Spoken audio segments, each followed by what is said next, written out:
The Deputy Renouf will ask of the Minister for Sustainable Economic Development, using the rough rule of thumb as to the number of minutes that would have been available had this question been lodged, 4 questions without notice, then I will allow 10 minutes for the question. Yes, Deputy Ward. Yes, sir. I'm not. Oh, we might be core it now, but I was a bit concerned as to whether we were core Yes. it or not. If I look over this side, it does seem rather empty. I mean, this side is quite full. But, If we can check. We're here, sir. Yes. Thank you. Thank you very much. How are we doing now?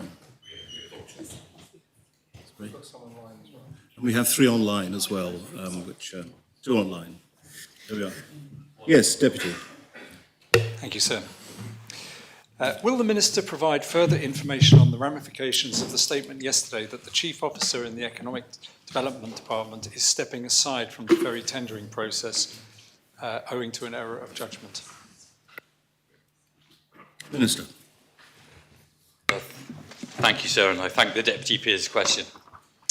Sir, I have requested that the Government CEO provide a new SRO, that's a Senior Reporting Officer, to oversee the remaining stages of the process, and this appointment will be in place next week. In the meantime, other members of the project team, both within government and Ports of Jersey, will provide support given their extensive knowledge of the procurement process and familiarity with the issues at hand. The project team on the procurement process was formed from a cross-section from ministerial and non-ministerial departments, including Ports of Jersey and the Law Officers Department. Supplemental question. Yes, sir. Can the Minister provide any information about the how the faux pas came to light and what the nature of the mistake involved was? Minister. So, as I understand, the mistake came to light as a result of a media inquiry. I believe, and I've spoken to the Senior Reporting Officer, I believe that this was a genuine mistake and that the officer was, having been involved in this process for a very long time, was seeking to view the results of an online poll. Having realised his mistake, the vote was retracted. Nevertheless, the Senior Reporting Officer has voluntarily recused himself from the process in order to protect the integrity of any eventual decision. Oh, Deputy Taddy. Could the Minister advise how much input that officer had up until this point, and whether it's likely that any different outcome will be achieved because of his absence from that role? So the Senior Reporting Officer, over the course of this whole project, for want of a better word, has obviously been involved in all sorts of ways, but he has not been involved in marking the different parts of the tender process. In order to keep the marking separate, the tenders were provided to other nominated individuals who went through the marking themselves. So he had not been involved in that stage of the process. The idea was that he would then come together with his counterpart in Guernsey to discuss that. Supplemental question, Deputy? Yeah. And does the Minister, could he confirm whether the error of judgment that was made or referred to whether he believes it constituted a material conflict of interest, or whether he's stepped aside simply to avoid any perception of conflict of interest? There's no doubt in my mind that he's stepped aside to avoid any perception of conflict of interest. I do not personally believe, and I believe this is, I don't like speaking on behalf of other people, but I also believe this is the view of the Chief Executive Officer, that this was a genuine error. He wanted to understand what the public was thinking when he saw the poll. But the only way to see at that time how the results were going was to press one of the voting buttons. He did that, and we are where we are now. But he genuinely has been an amazing advisor throughout this whole process, and he continues, because obviously he has a role in my department, and he continues to have my full support in that role. Deputy Jonathan. Thank you, sir. Could the Minister tell us who will be the guiding the process now the Chief Officer is not there to make a recommendation?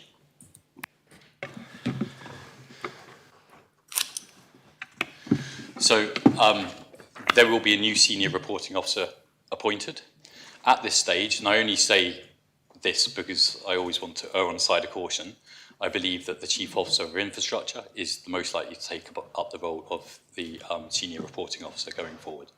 But if members, in case that changed, I don't see any reason that it will, but in case that changed, that's the information I have at this moment. Supplemental question? Yes, so thank you. And will this change lead to a delay in making any decision? We are, as I'm sure members will be relieved to hear, towards the very end of this process. My concern has been about further delay, but I think any delay will be in a matter of days, not any longer particularly than that. Because yes, at the moment, the new Senior Reporting Officer needs to get up to speed, etc., and so on. But I am being supported, as I said, by the Chief Executive of Ports of Jersey, who is across this whole subject as well, which helps. But there will be, I believe, some days of delay because, for instance, a meeting has had to be delayed as a result of this by some days. Well, Deputy Miles. Thank you, sir. Has the Minister taken any legal advice to try and ensure the decision-making is not going to be the subject to legal challenge? Sir, could I ask whether Deputy Miles, could clarify whether she's talking about legal advice in regard to this specific issue around the Senior Reporting Officer and his recusement?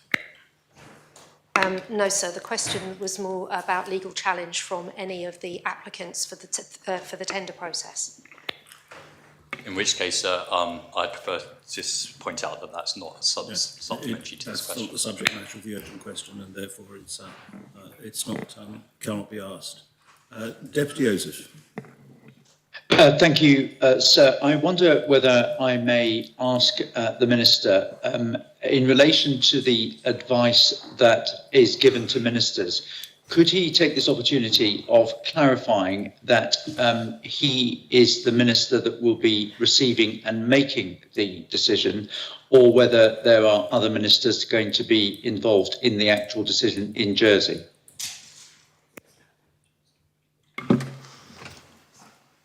I would question whether that's supplementary to this question, sir, because it's not about the Senior Reporting Officer and it's not about his recusal, sir.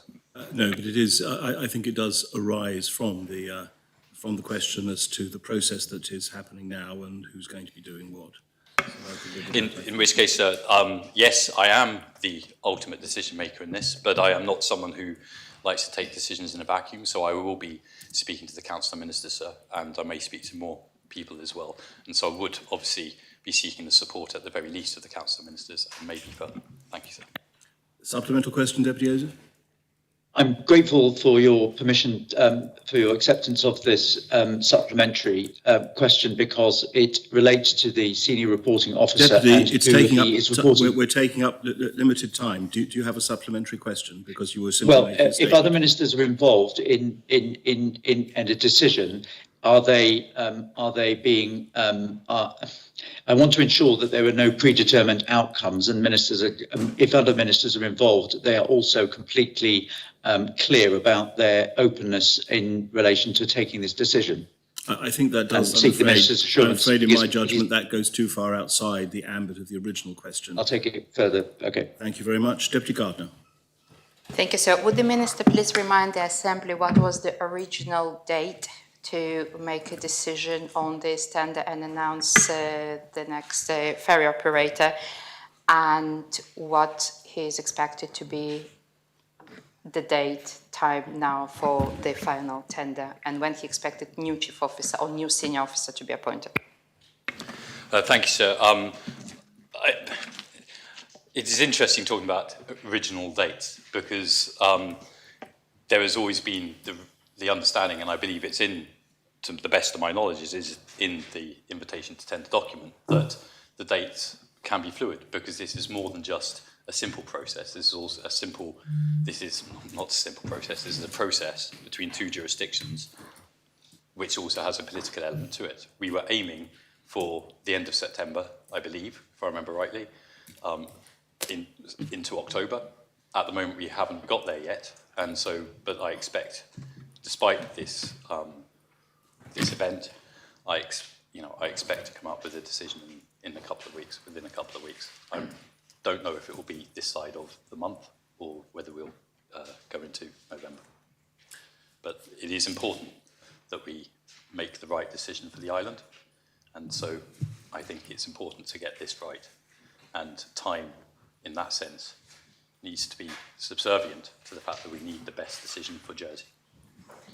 Supplemental question, and then final supplementary question for Deputy Renouf. Yeah, thank you. And I think the timeline is extremely important as we're heading to the Easter time, and none of the islanders and tourists can book anything for Easter, and it's coming very quickly. When the senior officer would be appointed? Thank you, sir. I said next week. I believe, as I said, I believe I know that senior officer in the sense of I know their title, I know who they are, and it is just a matter of him having to get into this, if you understand what I mean. So, thank you, sir. Final supplementary. Deputy Renouf. Thank you, sir, and I thank the Minister for answering the questions very directly. I just wanted, if I could, to test the Deputy Mayor's question a little bit further. My question said, will the Minister provide further information on the ramifications of the statement? One ramification might be that the process might seem to be contaminated by prior sort of decision, somebody being predisposed to make a decision. So the question would be, has the Minister considered the risks of prior contamination and the legal risk that might arise from that potential contamination? Sir, I believe that is entirely in order as a question. It's well worded to keep it so. And I am, and have been throughout this process, highly aware of the desire to keep a lack of contamination, for one, to use the Deputy's word, but I do understand what he means. So it is a consideration of mine. It is something that concerns me. But I believe because the officer concerned immediately recused himself, and it was a genuine error. There was no bias. I know there was a headline recently which said bias or blunder. This was a blunder. It was not bias, and I am absolutely convinced by that. So I believe you only ever find out if it's tested in court, but I believe we are on safe ground in that sense. He has made an error. He has immediately recused himself. I have a new senior reporting officer, or will shortly have a new senior reporting officer. I have other team members who are able to work with me on this continually. So I believe we are in the right place from that perspective. Thank you very much, Minister. That brings this question to an end. And we now resume the order paper proper. The next item of public business is the delivery of 3 bilingual schools, P.45, lodged by Deputy Balash. The main responder is the Minister for Education and Lifelong Learning. Deputy, you've lodged an amendment to the proposition. Do you wish to take it as amended? Yes, sir. I would like to have the amendment taken with the proposition as a whole, if I may. But before the proposition is read, I wonder, sir, if I might raise a point of order with you, seeking a ruling as to the interpretation of paragraph B of the amended proposition. And if it helps you, sir, you will need my proposition, and you will also need the comments lodged by the Minister a couple of days ago. I'll just put them all to one side, so this may take me a minute or two. Thank you. Yes, please. So the proposition at paragraph B says to request the Minister of Education and Lifelong Learning to conduct a survey in cooperation with Statistics Jersey of the views of parents of preschool children as to the desirability of establishing bilingual English-French primary schools in Jersey and their willingness to send their children to such a school. The ruling is sought, sir, in relation to the phrase in cooperation with Statistics Jersey. Yesterday morning, I found the Minister's comments on my amended proposition in my pigeonhole, and the statement under the heading survey issues, the Chief Statistician advises that due to the loss of posts through budget reductions, they have had to cut outputs and have no spare capacity to conduct the survey of preschool children during 2025. Even if funding was available, they do not have spare staff to conduct such a survey, and a survey such as this would be low on the list of priorities. The following bits on the Jersey Opinion and Lifestyle Survey are not relevant for these purposes. The first two paragraphs state in terms that the Chief Statistician's advice is that he has no staff or resources to conduct a survey. And I have to confess, sir, that I did not consult with the Chief Statistician before lodging my amendment, which in retrospect was a mistake, for which I apologise unreservedly to the Chief Statistician. But it was not my intention that Statistics Jersey or the Chief Statistician should conduct the survey. The amended proposition quite clearly requests the Minister of Education and Learning to conduct a survey. The advice from the Director of Education, which I received, was that there were established... Sorry, I'm just making sure I'm looking at the right document.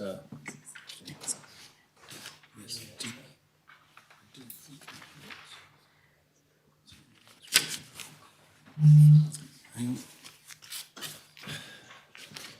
I do apologise, but I'm just making sure that I have got the amendment comments, which I thought I was just looking at a moment ago.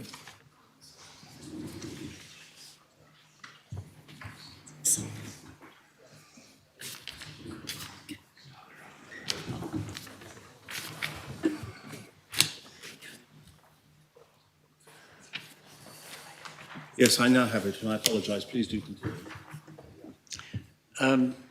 So the advice which I received from the Director of Education was that there were established lines of communication with parents of preschool children, which made it easy to conduct such a survey. And the phrase "in cooperation with Statistics Jersey" was inserted to give the survey more weight and to ensure that it was conducted professionally and in a proper way. What I envisaged was consultation with Statistics Jersey on the questions to be put, and no more. So I have spoken to the Chief Statistician this morning, and he assures me that he would be able to advise on survey questions, as this is something that he does for a number of other organisations. So what ruling are you seeking as to interpretation of the ruling that I'm seeking from you, sir, is that the phrase "in cooperation with Statistics Jersey" can fairly be interpreted to mean consultation on the survey questions as I have described. Well, it seems to me that the wording of paragraph B does not have for its effect that any survey must be conducted by Statistics Jersey, because it expressly does not say so. It uses the word cooperation instead of conducted by. And cooperation with is a somewhat, I suppose, protean expression, which has a certain amount of flexibility within it, but certainly within it would, it seems to me, encompass the possibility that the involvement of Statistics Jersey will be limited to advising on the form of the questions, because that would be cooperation. Well, that is my intention, sir, and as long as it falls within the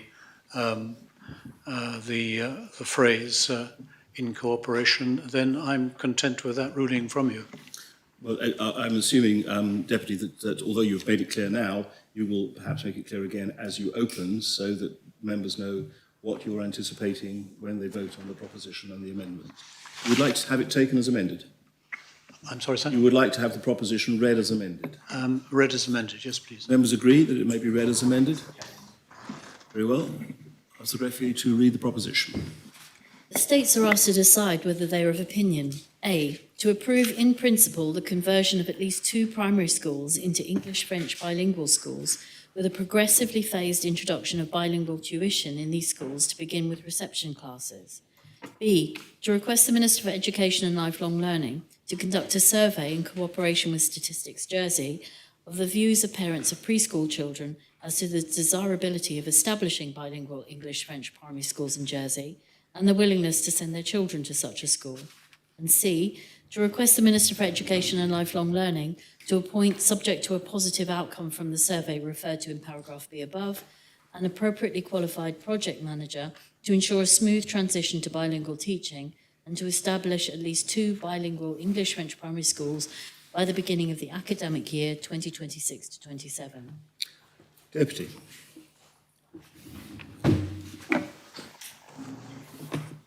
Monsieur Le Bailly, members don't need reminding, sir, that French is one of the official languages of the Assembly, nor I think that knowledge of it in the island is diminishing year by year. The question for the Assembly today is whether we want to do something innovative about it. Many of us have joined courses with the Alliance Française, even the Minister, I'm glad to note, which is a good indication that, in principle, we probably do. Probably most find learning French is a struggle. How much easier it would be if we had attended a bilingual school. Children taught in French absorb the language subconsciously through a form of osmosis. It's an effortless way to learn. Evidence shows that it doesn't affect the learning of English. Both develop in different channels of the brain. I recall that my late grandfather, having had a stroke, found that he could no longer speak English, but extraordinarily, he could communicate in French. The stroke had knocked out one part of the brain, but not the part which enabled him to speak in French. There is no better way of learning French, or indeed any foreign language, than by immersion. When I was growing up, it was customary for parents who could afford it to send their children to live in France with another family. Immersed in family life, one absorbed the language and the culture through the skin. I learned to speak French in that way, and not by studying French at A-level. At school, I could write an essay on Molière's Le Bourgeois Gentilhomme, but I found it difficult to hold a conversation. But that is, or was anyway, the British way of teaching languages. It is greatly inferior to the immersive traditions on the continent. You get immersion either in the foreign country, as I've described, or at school. And we have many examples in our schools of Polish, Portuguese, and Romanian children who are immersed in English and in a relatively short time can communicate both in the home language and in English. The daughter of a Madeiran friend, knowing no English when she arrived in Jersey as a child, is now bilingual and teaches in one of our schools, and there are many like her. If we establish bilingual French-English schools where the tuition is delivered in both languages, 1 week, say, in English, 1 week in French, or some other combination, and the children are taught in this way from the earliest stage, experience shows that we will have children fluent in both languages after no more than 2 years. If I were the parent of such a child, I would be really excited. Is then the way forward by establishing bilingual schools? They have been on the agenda for quite a long time, at least 10 years. The Minister's own expert language advisor states that bilingual education is becoming increasingly common in state schools around the world, except, of course, in the United Kingdom, whose path we are sadly following. Earlier this year, I went to see the Director of Education to ask what was needed to move this along. And he told me that if the states adopted a resolution requesting the introduction of bilingual schools, the department would, whatever the challenge is, deliver. And hence this amended proposition. My amended proposition asks for an in-principle decision to establish 2 schools. Why 2? I would like more, frankly, but I am responding to the Minister's concerns. There should be at least 2 so that the schools can support each other. If there are problems, the heads can help each other out. A huge amount of research has been undertaken in countries where bilingualism flourishes, especially in Canada, United States, and in Europe. Of course, there are opinions as to the benefits in both directions, but the broad consensus is quite clearly that there are enormous cognitive advantages for bilinguals, including heightened mental flexibility and creative thinking skills. The brain develops to allow information to be sifted more quickly and efficiently. Children perform better in other subjects, particularly in maths and in music.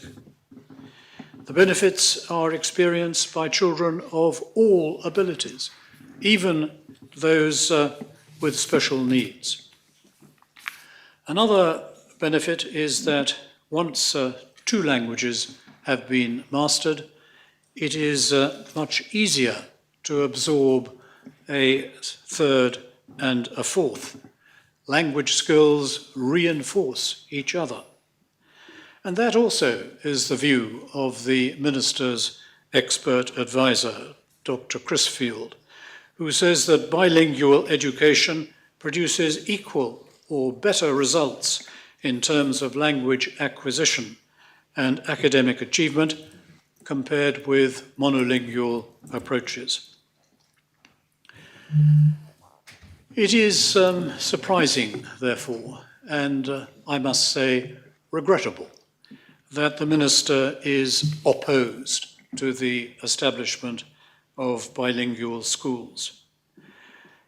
If this proposition is rejected, some children in Jersey will nonetheless enjoy all the benefits that bilingualism brings. They are the children of Portuguese, Romanian, and Polish families whose children have been educated here. But the majority of children from English-speaking families will not benefit. They may speak some French, but they will not have any of the advantages which bilingual children enjoy. That seems a bizarre policy to follow.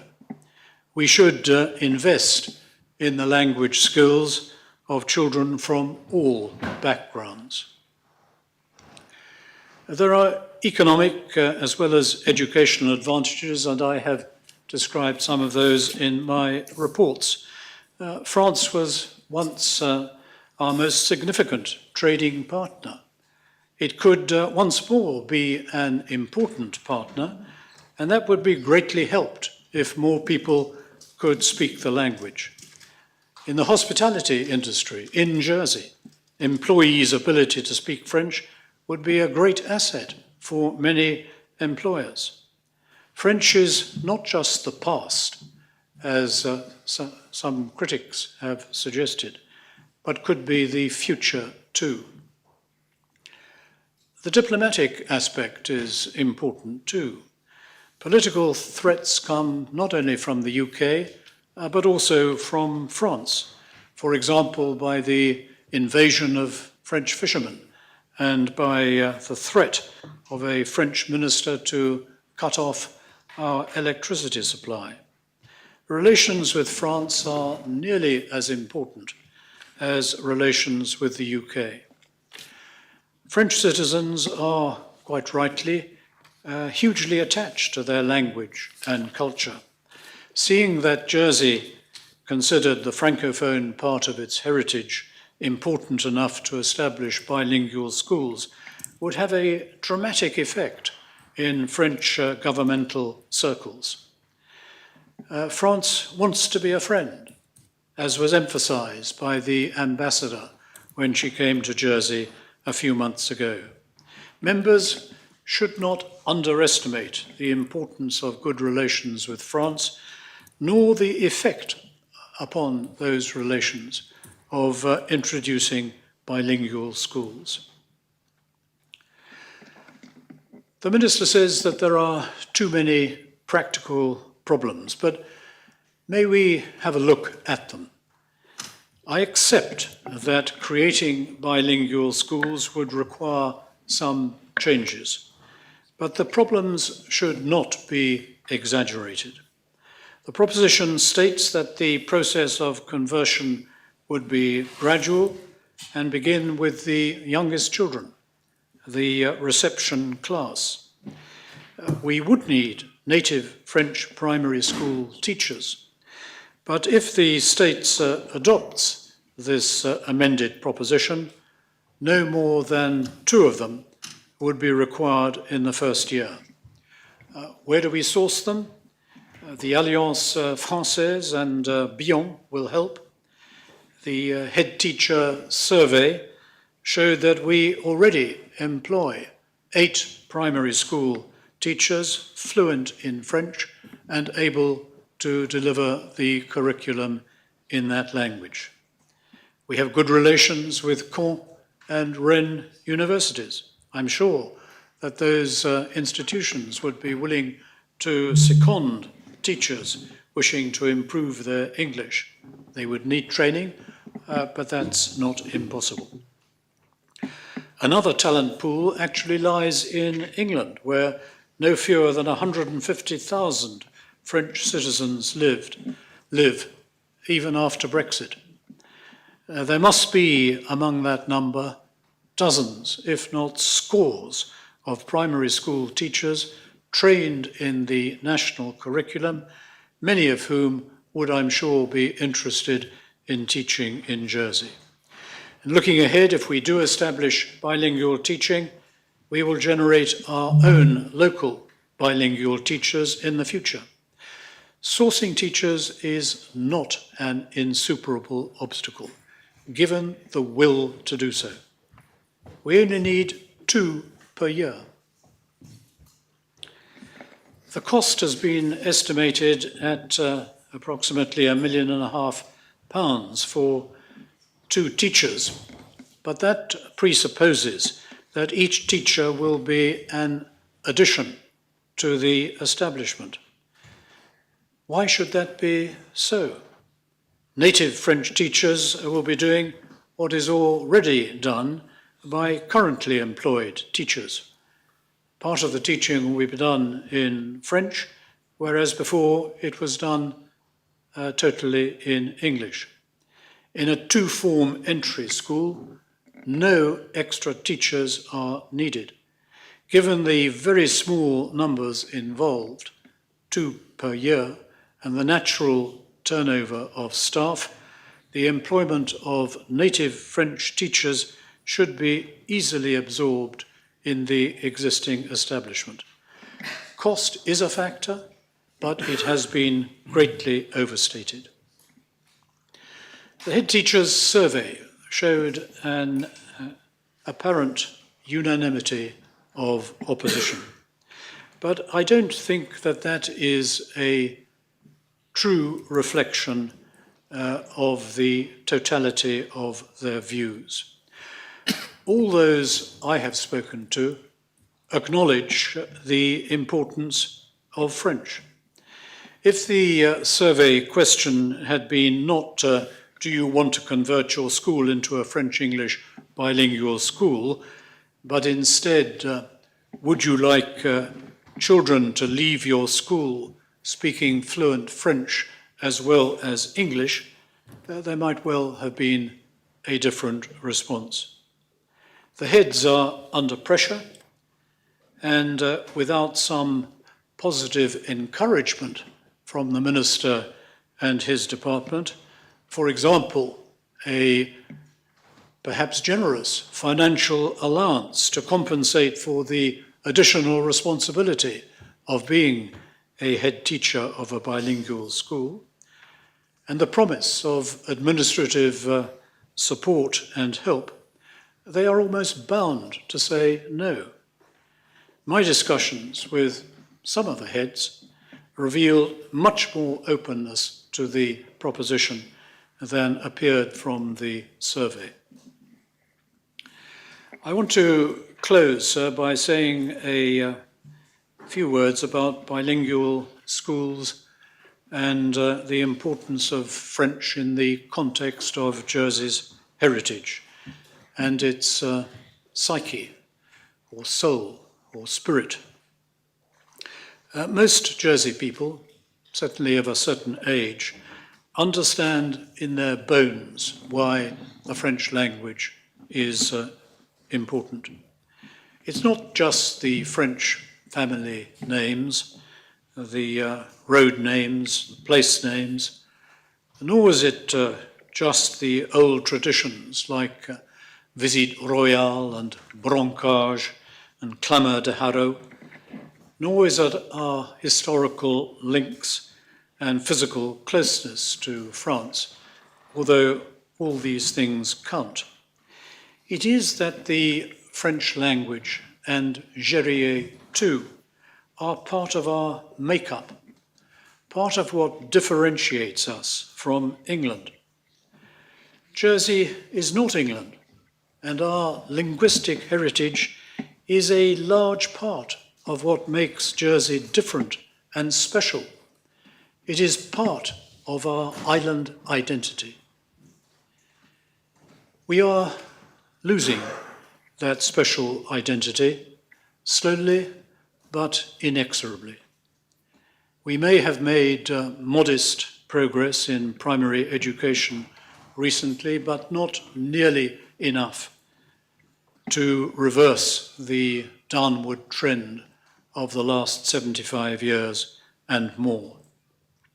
What we have gained in primary schools, we lose in the secondary schools. The average Jersey child knows no more French at the end of his schooling in Jersey than if educated in Brentford, Bexley, or Birmingham. And that is a lamentably low benchmark.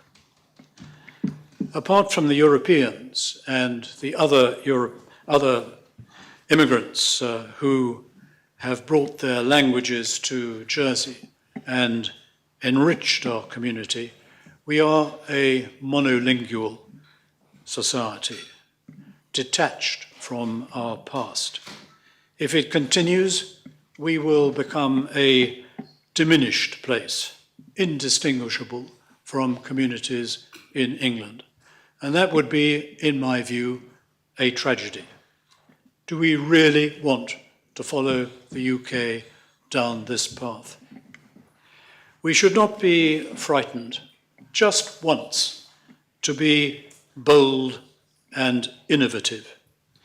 Establishing 2 bilingual primary schools will stimulate French teaching at all schools across the broad, as a rising tide lifts all boats. And looking forward 25 years, we will then have 2,500 bilingual young islanders, a cohort of French-speaking Jersey people which would be transformative of our society and to the enormous advantage of the island. Do we have the vision to do it? I move the proposition. The proposition seconded. Deputy Rob Ward. Thank you, sir. And I'd like to speak early because it gives some time to perhaps look back at the comments paper. First, sir, I must apologise to members for the length of the original comments paper. I felt it necessary, as the decision to be made today may have serious long-term consequences for our primary schools. And I hope members have had time to read and digest the contents of that comments paper and the one that accompanies this amendment. Both are relevant to this debate. I also may speak for a reasonable amount of time on these issues around the proposition because they need to be fully explained and understood. And I'd like to say thank you to those in the background. This was lodged at the beginning of the summer break when it was difficult to access schools, with the original date to be the first day back after those summer break. So officers provided me with the information that I asked for during the summer break quickly, and thank you to those schools and head teachers who completed the survey very quickly and with a great deal of thought. So where to begin? I must first address the issue of cost. In the original proposition report, the Deputy states, and it's relevant because I'll build on that, it was stated, it is not anticipated there will be any significant extra financial resources required to implement this proposition.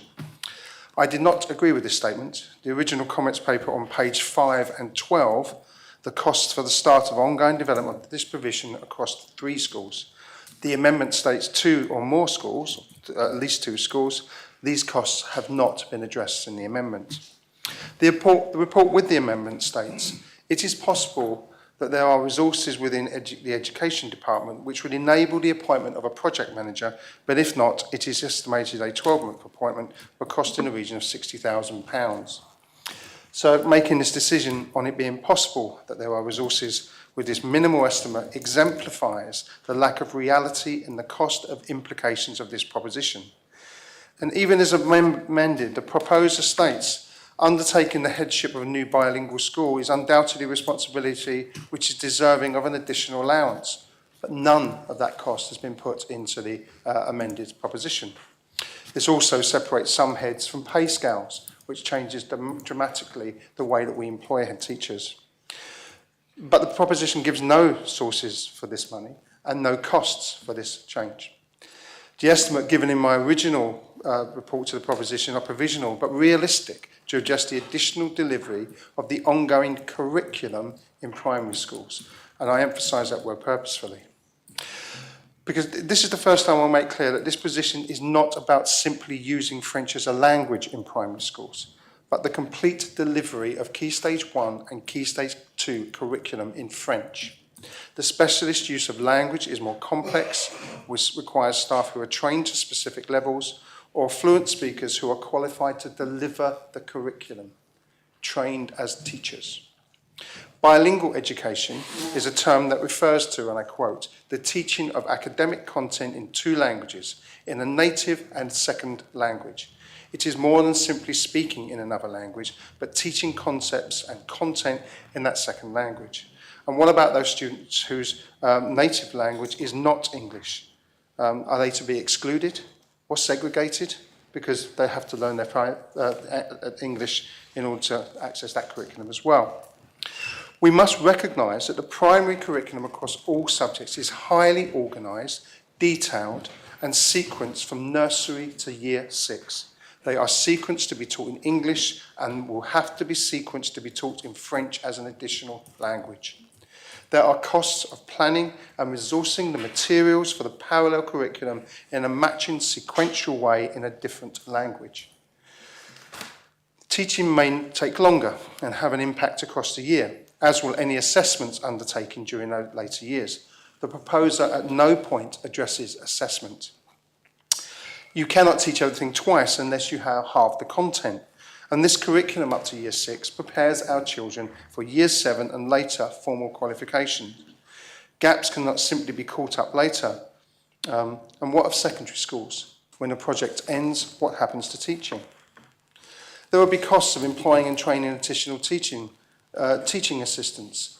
And teaching assistants are not mentioned, and they are an absolutely vital role. Some teaching assistants are one-to-one. I'll come back to that. They play an integral role of delivery of the primary curriculum. The total eventual recurring costs of up to £2.1 million are currently not funded and will need to come from other provisions at a time of intense pressure on schools. The report for the amendment states the head teacher survey show that there are already 8 primary school teachers employed in the department who could teach Jersey curriculum in French. Not all may wish to do so, but at the start towards the complement of 14 required over the conversion period of 7 years. And that is for 2 schools, a minimum of 2 schools. This is an enormously simplistic view of how primary schools work and what teachers do. Could is an important word. Will staff be asked to move schools, move year groups and teach and break relationships with colleagues? Contractually, I am unsure how this works and whether we will simply have staff leave, particularly given the strong response from primary schools that do not support this type of school structure. And the assumption that this can be simply dealt with by a churn of staff leaving is simply incorrect. The cohort of trainee teachers will not necessarily fit this very different need. And let me address the priorities in our schools. I must share my concern that this project does not align with the clear priorities set to address the ambition of providing a high-performing education system for all islanders. Put simply, establishing bilingual schools as a priority will divert from ongoing work and create another level of selection. And it must be understood that French is the only subject currently to have support in schools outside of English, Maths and GRE. French is taught as a curriculum subject. Years 3 to 6 in all schools has French taught, the only subject apart from English, Maths and GRE that is formally on the curriculum. All schools have access to the French experience in year 5, a very successful process that was linked to in the original comments paper. In fact, if you look online, you can look at a wonderful video of the young people engaging in it. Reality, what's actually happening in our schools. They have 3 hours per week, 6 weeks of intensive French teaching. And page 8, it's on page 8 of the original comments paper. Jersey has a growing number of multilingual learners. Our current policy of embedding a proficient use of English while supporting the developing of a home language is the right approach. It addresses a child's access to our education system and society while supporting access to their home language and culture. It also addresses concerns over enabling families to return to their home countries with children who can access their home language. And this is an important feature of avoiding issues around modern-day slavery. It also enables these children to re-enter the education system of their home country. So in our current 2024 primary schools, first languages are declared as 68.7% English, 14.7% Portuguese, 6.2% Polish, and 1.1% French. According to the 2021 census, the latest census, 0.7% of the population considered their ethnicity to be white French. This has fallen slightly from 0.9 in 2011. Other ethnicity groups who speak French may be present on the island, but the numbers were too small to report. And so there are 29 French-speaking countries in Africa, but none are listed in the 84 countries where Jersey residents have declared their births. and that's Statistics Jersey data from the 2021 census. So we have to look at capacity. We must look at our capacity to deliver the changes suggested. It will require a 7-year approach to deliver 2 or more fully bilingual schools. And the words or more, or at least, are very important. The amendment puts no limit on the number of schools, and so the impact could be greater. Considering the lack of appropriately experienced colleagues on island, French-speaking teachers will need to be employed, most likely from off-island, at least in the short term, producing either redundancies for the current Jersey teachers or doubling staff in schools, both of which incur significant costs. So it is up to members if they accept the proposer's dismissal of the cost as a small number of additional staff and the assumption that it will be considerably lower cost. But I do not accept this, and without a clear understanding of this, we could be deciding today to go down a path that will have huge implications long into the future for the structure and costs of our primary education, at a time when the need is growing and resource is shrinking. And at no point, sir, does the proposer address teaching assistants and how they will be recruited to work in bilingual schools, or indeed these additional costs. So the reality of modern schools is some young people have one-to-one help. That's the only way they can access school. Now, that we're either going to say that they are not going to be included in this and therefore excluded again from something else, or we are going to employ teaching assistants who are multilingual in order to support those children. It may not like this, sir, but it's a reality. And reality is so important in schools. The reality of the experience of schools and education is what children see every day. So teachers recruited from France are unlikely to have training or experience in our statutory early years foundation curriculum. Although children in France can attend daycare maternelle or kindergarten pre-maternelle as early as age 3, these provisions are not mandatory. Children in France do not have to be enrolled until school age until 6. Consequently, there is a significant difference in the experience and expertise of primary schools in their 2 jurisdictions. The brevet qualification is a diploma of competence roughly equivalent to GCSE pass in French. The brevet is not a qualification that demonstrates the linguistic fluency that would be required to teach the full Jersey curriculum subjects in French across years of reception to year 6. The vocabulary and grammar required to teach, for example, science or geography is far more complex than that taught if you are teaching pupils that in the early acquisition of French. And those with A-level French may also struggle to have strong enough language in French to teach a child subjects such as mathematics or science, given the specialist terminology and concepts required, particularly if children were finding it tricky and need their learning explained in a variety of ways. And I urge members, go and sit with teachers, see their interaction day to day, and the magical, and I use that word unreservedly, it's not in my speech, it just came to me, the magical way in which they engage with young people to get concepts across in creative and incredible ways. That would have to happen in dual language as well, and that would be extremely difficult. So therefore, bilingual French English teachers will need to be fluent in both languages. As such, there is either a need to retrain and requalify locally English-speaking teachers to learn, or to recruit teachers from abroad, and we've been through the cost of that.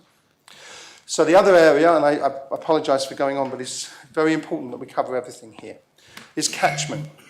We must also consider the effect of specialist bilingual schools on catchment areas. Currently, pupils outside the fee-paying government of Jersey non-provided schools are offered a primary school place that is close to where they live, i.e. their catchment area.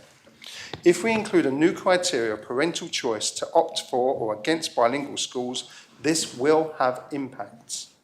Up to 78 children or families at each school per year will be told they cannot offer the place in their catchment school, and thus the family lived the catchment of a bilingual school stream applied to attend and were accepted. We cannot determine where that impact would be at this stage. A new policy and criteria for admissions applications and appeals would need to be created. See page 6 of the original comments paper if you want to see more detail on that. So the reference to Stats Jersey was important, and that subtle change right at the beginning of the proposition. But I will say, sir, that the reason Stats Jersey is used in detail is so we get meaningful data. Now, it's interesting that The questions that we sent to head teachers, which were very specific for a very specific reason, because they were about their schools. Would you want your school to convert to a bilingual school? Not this notion that would you like your children, it's like asking the question, would you like your children to be top of everybody's class at the end of your time at school? Of course they would. That is not a valid question. And the argument around validity is where you have to interact with Stats Jersey because they're good at it, sir. Valid questions and valid outcomes is what we should be using to make decisions like this. And without that input from Stats Jersey, it will not be as valid. Given that the original survey has already been questioned, we are going to go down that pathway again if we're not careful. I also know, sir, that a statutory consultation would be required. The creation of 2 or more bilingual schools will require statutory public consultation in accordance with the Education Law 1999. This consultation will need to be open for at least 2 months, following which the Minister, myself, is required to present a report to the Assembly within 3 months. That's the rules. This consultation will come at a cost, and the use of time of officers will take them away from current priorities. So I'm very aware we have a short term left. And if you're wanting to try and get something done in education right now, I need to have priorities. And I've been very honest in scrutiny about where there are not priorities and quite happily taking criticism for it. But I am making priorities. These propositions take away from those priorities. It does not allow the department to have a run at what we want to do. And this Assembly voted almost unanimously for the Common Strategic Policy, where my priorities were laid out clearly in the first 3 priorities. So I will conclude, and then I must address some other issues, so perhaps it isn't my conclusion. I'm greatly concerned, sir, that the real and very practical, I said to conclude, sir, because it's a really good way to keep people's attention. I'll do it again in a minute. I'm greatly concerned that the real and very practical issue that this proposition creates are dismissed by the proposer. When he states, when the deputy states, the litany of minor obstacles is not insurmountable. Catchment issues, families with more than 1 child, changes to the policy for admissions, and translations of syllabus are not insuperable problems. With goodwill, that could easily be overcome. So schools need more than goodwill for significant change. If we adopt this attitude and dismiss the real, fluently expressed concerns of head teachers across our schools, we send not only the wrong message, but we demonstrate a disdain for a profession that is simply disappointing for us as an Assembly. To accept this as a principle ignores the principled stance of head teachers. And so, okay. And the paragraph in the proposer's report is key. At the end of the day, however, it is not head teachers of primary schools who decide strategic issues for the island. It is the elected members of the Assembly. If the Assembly decides that English-French bilingual education is of public interest, it is for the Education Department to deliver. So I do not believe we can impose this change on schools given that they do not want it. The message from us is you may be the professionals who commit your working lives to be running and responsible for educations of thousands of children. But we know best because it sounds like a good idea. I will say before I read some of the comments from head teachers, that I will say that the door is not closed on bilingual schools. And on the radio the other morning I said this as well, so this is not just in this speech. So if members who want to support this and the APF who seem to be driving this want to go and work with schools, see the reality of schools, go into the classroom day to day and see what is happening, see how children are being taught, see the limitations, see the challenges, work with a school, come up with a plan, a business plan, a way of funding, a way of staffing, and the support of the school, and come back to me with that plan, then that bilingual school can be supported. But that's if parents want it, if the school wants it, and we can get it to work effectively. So that is where the energy for those who are talking about this should be directed. And I think that would be a much more constructive approach than simply saying we will impose something that is not wanted on schools. So during the consultation with head teachers, which I do believe is valid, the questions were direct, they were simple, and they were returned. And so there was a lot of return. There were a number of responses, but I will read just some of them because I think some of them were very strong. And I will make the point that I did email all head teachers to say, Are you sure you want me to publish your comments? Are you absolutely sure? And the answer was yes. Those comments wanted to be seen from head teachers because they wanted to make it clear the impact of this change on their schools. So some examples. We believe we have more important priorities. To manage the curriculum expectation is already challenging without increasing the workload and capacity of teachers by introducing bilingual expectation. We are very happy with the current arrangement of the French experience. If this proceeds, where is the funding coming from? Where is the curriculum coming from? There are many more greater pressing needs to be addressed in schools. It does feel ironic that we are even having this conversation, being in a school with a specialist French teacher, a school that often performs very strongly in the ISTED for French and other languages, and the school about to take Year 6 children on a residential visit to France. We cannot recruit and retain high-quality teachers. It is enough to be French speakers. There would need to be quality practitioners too. It is not enough, sorry, to be French teachers. That's a really key point. They need to be quality practitioners too. One of the drives in our schools must be to have quality practitioners in every single post. The teaching of anything in our schools, from year reception to year 6 to year 12 to year 13, takes skill. And it takes time to learn. It is a craft. So, another important question, does the head teacher, deputy head teacher also have to be bilingual, therefore limiting current talent and recruitment into the post? Resources are limited, so why would this suggestion be above other initiatives? For example, oracy development, and there's a fantastic oracy project going on in schools. I've had feedback from businesses who have had year 5s and 6s deliver stuff to them. Who've come to, when I was speaking to them at events, have said, unbelievable the work that's going on in some of your schools, which is excellent to hear. Oracy development or further language support for Polish or Portuguese students. Okay, so there was so much more that I could read, but I think the attention span has probably just about been lost by now. So I will finish. So perhaps deputies, as I say, go into schools if you want to support this. Go and see the reality of what they're doing. You are invited into schools at any time. You go and involve yourself in the ECOF programme. It's a great programme. You take an hour of your day each week. I've done it for the last 5 years. Go and read with children, particularly year 1s. It's really, really difficult in English alone, let alone in French. Go and involve yourself, sir, because that is how we understand schools. That is how we support schools. That is how we respect professionals. That is how we avoid the politics of nice ideas, and where there's a will, there's a way. So, sir, for the details for the reasons I've detailed today, the additional points from the comments paper and the report of head teachers survey, I must ask members to reject all parts of this amended proposition today, sir. Thank you. Deputy Tadier. Thank you, sir. First of all, sir, I know that a lot of work has gone into this, both from the preparer of the proposition and from the Minister for Education and Lifelong Learning and his staff, so I think we need to acknowledge that.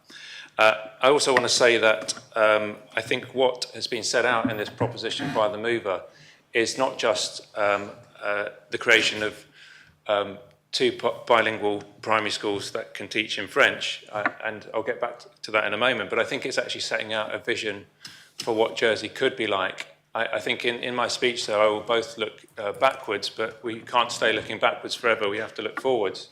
But we do need to learn the lessons of history, I think. I'll be speaking initially with my Assemblée Parlementaire de la Francophonie hat on, but that will be all the French I'm intending to say today, I think, maybe with the exception of the occasional word, sir.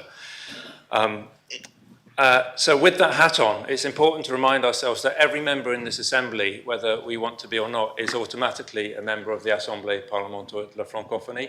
And we have a committee that generally runs the day-to-day business. And I think it's something that's really valuable for this Assembly, like the Commonwealth Parliamentary Association and like the British-Irish Parliamentary Association. These are all associations which all of us can be part of. They're not just dependent on us being a minister, and it's something that we can both learn from and that we can also share our experiences as Jersey politicians and parliamentarians with people across the world. And in particular, the APF is valuable because it connects us not just with French-speaking countries, but with other countries which we wouldn't automatically think of as being French-speaking, but for whom French is an important internal language in their country, a diplomatic language for them, and also an aspirational language. That's why we see countries such as Kosovo, which I talked about earlier in this week, but also Georgia, Greece, Romania, countries which I said you don't necessarily think of as French-speaking or even as part of the Romance language community. They are all part of that broader network, which does bring together 62 different parliaments around the world. I've got in front of me a French document, but I'm going to read it to you in English. And I'm going to do that because I've not had to learn the document twice, by the way, and I'll come back to this point. It's written in French, but I know what it says because I read French, and I can tell members what it says in English. This was a speech which was given at a parliamentary conference in 2003. And it says, we are all parliamentarians, French-speaking parliamentarians from the 5 continents, and we represent 62 parliaments. For some of us, French is our mother tongue or our native tongue. For others, French is a language which we've chosen to learn or speak, and that we remain faithful to this. We still remain faithful to our mother tongue, whatever that is. And that our origins are testament to the fact that we have an attachment to linguistic diversity that cannot be taken away from us. And here's the key bit underneath. I'm not going to read the whole statement, sir. It says that we are worried about the disappearance that is being announced about certain languages around the world, certain languages which are becoming extinct or being used less, and we see this as a loss for humanity. And we call upon states and institutions, international institutions, starting with UNESCO, to act to guarantee the longevity of languages around the world. And this is why we've chosen to use French as a common international language. So clearly there's something in the APF. It's not something we speak about in this assembly a lot, but it's right that we do bring some of the learning that we have from these conferences, whether it's the CPA and we talk about the UN development goals. They often, or sometimes they can find their way into our discussions and our deliberations, and it's absolutely right that they should. And so the essence of what I'm saying here is that being a member of the APF or a member of this assembly is not just about promoting French, it's about promoting multilingualism generally. And that's why it is important that this proposition isn't just seen about the opportunities for making our island more francophone, although that's of course what it does in essence, but it opens the door to other communities who might also want to share in that cultural richness. So there's a lot to say in a short space of time, and I'm not expecting necessarily everybody to speak in this debate. So where to start?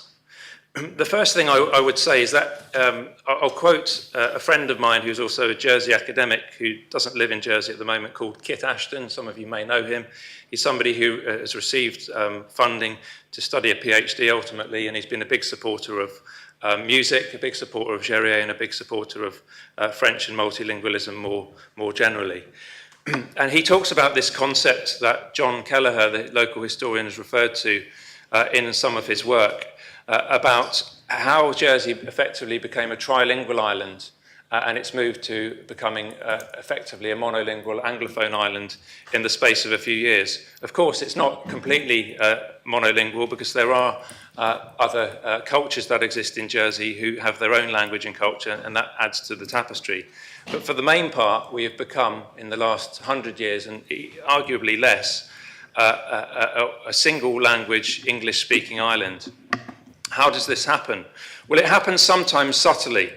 I'm probably somebody, like many of us, who likes to avail themselves of smart speakers, and at home I've got one. I think we can talk about her because she is female. She's called Alexa, and she's always listening to us. Sometimes you wake her up even when you're not intending to. And I noticed this strange thing because I used to love listening to FIP radio, FIP. I'm not exactly sure what it stands for. I think it's FIP International or something like that. It's a free radio station which is based in France, and it only plays music, and I love it because it was so eclectic.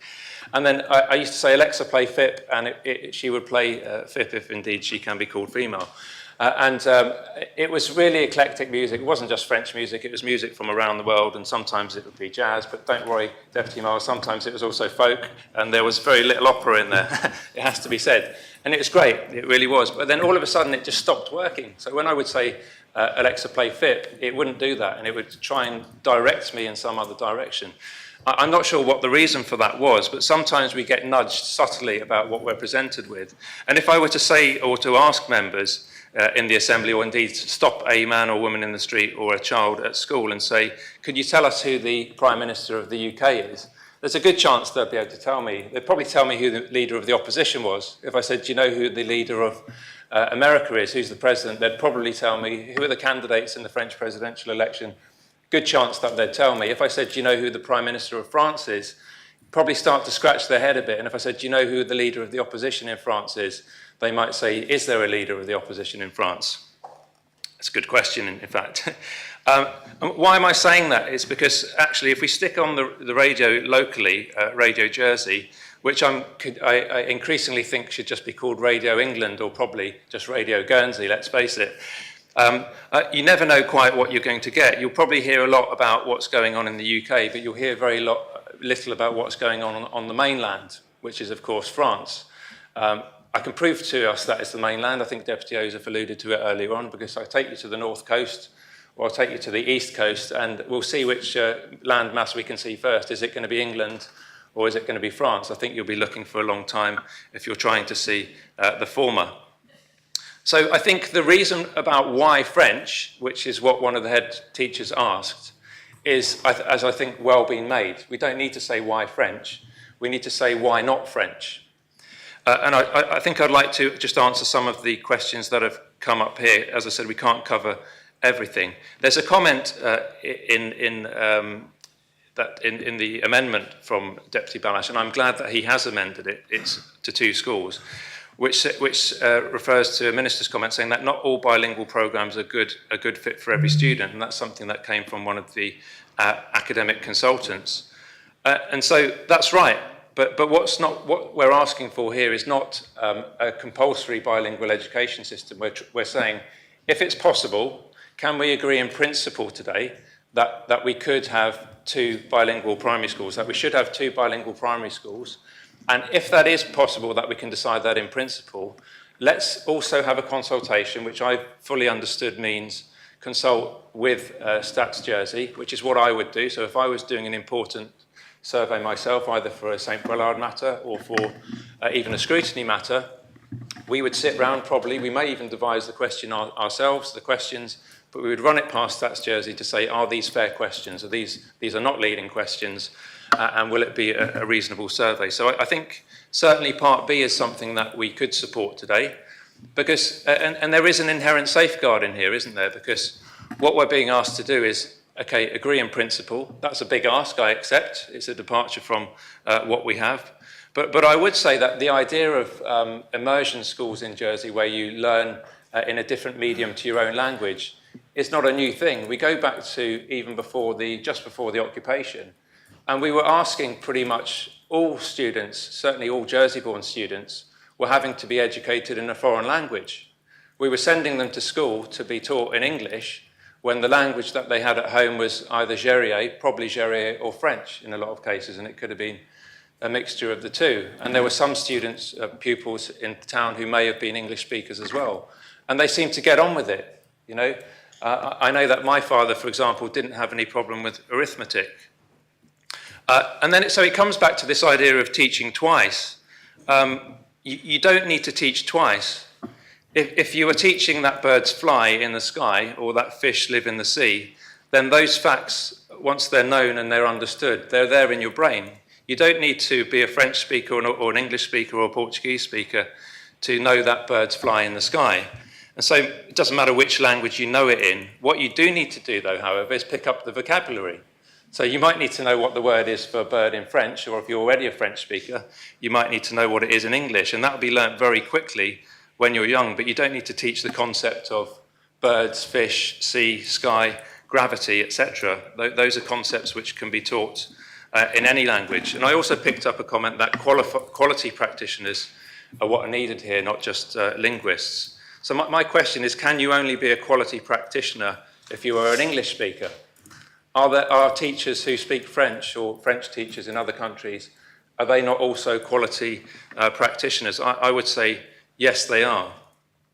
So for me, I think that there is an opportunity here that should be grasped if we had the vision. And I completely take on board the starting point that head teachers are coming from. They're working under a current model. It's a model which maybe not at primary school, but increasingly is target driven. They're focusing on increasingly a system which asks students to specialise very quickly. And this is why I felt it really important to put my other language proposition on the table for this debate, because it does look at the vision that we have. Do we become more like the UK, which has a very specialised education system, which I would say, and sorry to use the alarmist language, but it is starting to eradicate foreign language tuition. That's the reason that we're finding it difficult to recruit language teachers, is because it becomes a cycle. Or do we go for a more European approach where we do try different things, that we do have schools where youngsters can pick up languages at an earlier age? And the other key thing is, of course you can learn languages later, it just becomes quite difficult. And it certainly becomes difficult if you have a break in your language tuition. But the key thing that you can pick up when you're very young is the accent. It's that your mind is open to appreciating nuances that the adult human brain, even when you get to the age of maybe 15 and certainly into your mid-20s and 30s, you just don't differentiate the accents. I mean, I remember this German language assistant we had at our school, and she came in and we were having great fun because she was saying to us, it's not A, it's A.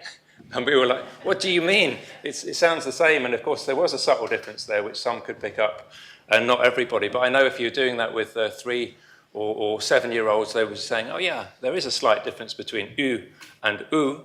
And there's a slight difference between the th and the f and the, which I know my mother certainly struggled with because she had to learn English when she was already in her mid-30s. So absolutely, let's not polarise ourselves on this. I think there's a great opportunity here, whether or not Part A is adopted. And I do appreciate what the Minister said, that the door isn't closed on this. So let's try and establish a vision for an alternative Jersey education system, one which does value languages. And the last thing I would say, because I think this is really important, and I do agree with the Minister on this, is that MLL, multilingual learners, they're a complete asset in Jersey. They haven't necessarily always been seen as such. Sometimes they're talked about as a challenge, but they really should be seen as gifted and talented. And there's no obligation on the one hand, for multilingual learners to go to these bilingual schools, but there should be no presumption that they wouldn't go there either, because actually they are the ones who would probably benefit from a bilingual education just as much as anybody else. And I welcome the fact that Deputy Balash has sought to make these schools open to everybody and not private schools, as indeed some head teachers had suggested, because that really would be, I think, the creation of an elitist system, which is far from what either of us would like. Very much, Deputy. Deputy Catherine Curtis. Thank you, sir. I've been fortunate to have visited many primary schools during the last few years, and have been to our town primary schools, Springfield and Rouge Bouillon, several times. They are lovely schools. They do have challenges, with many children starting school with their first language not being English. At Rouge Bouillon School, around 70% of pupils have a home language other than English. At Janvron, the figures for 2023 show that around 17% also of their pupils are multilingual learners, with 2/3 of these not yet fluent in English. Teachers already are busy working with children speaking several languages. That's very enriching, but it does require a lot of planning, time and effort. This situation is mirrored in other primary schools across the island, certainly to a lesser extent in some, but nevertheless it's a feature of Jersey primary schools that there will be a fair number of children who are already learning several languages apart from any extra language teaching at school. A bilingual French-English primary school model would, I think, be too much of a burden to impose on these children and teachers. For this reason, combined with the responses of head teachers, I just don't think it would be practical to impose the bilingual primary school model as described in this proposition. It's an interesting idea, and I'm very much in support of our current French teaching in schools and practices such as host family experiences in France for teenagers. But unfortunately, the introduction of bilingual schools in Jersey is not practicable at this stage or for the foreseeable future, and therefore I cannot support it. Comment Harbison Saviour. Thank you, sir. In the 1960s, sir, I believe a then senator signed the deal with BBC and ITV to transmit television to the Channel Islands. Imagine if that was signed with the French broadcaster, the whole island would be bilingual. I remember as a young man, and I'm over 50 now, obviously, and I think Panto season has started early this year, sir. Being a man of a certain age, I remember driving around in the island in the 80s, listening to Contact 94, which was a French radio station which broadcast, it was Anglo-French, broadcast in French and English.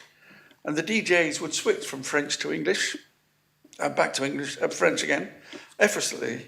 And young people just wanted to hear good music. They don't care where it came from. And as Deputy Balash would say, it was like osmosis. People just soaked it up.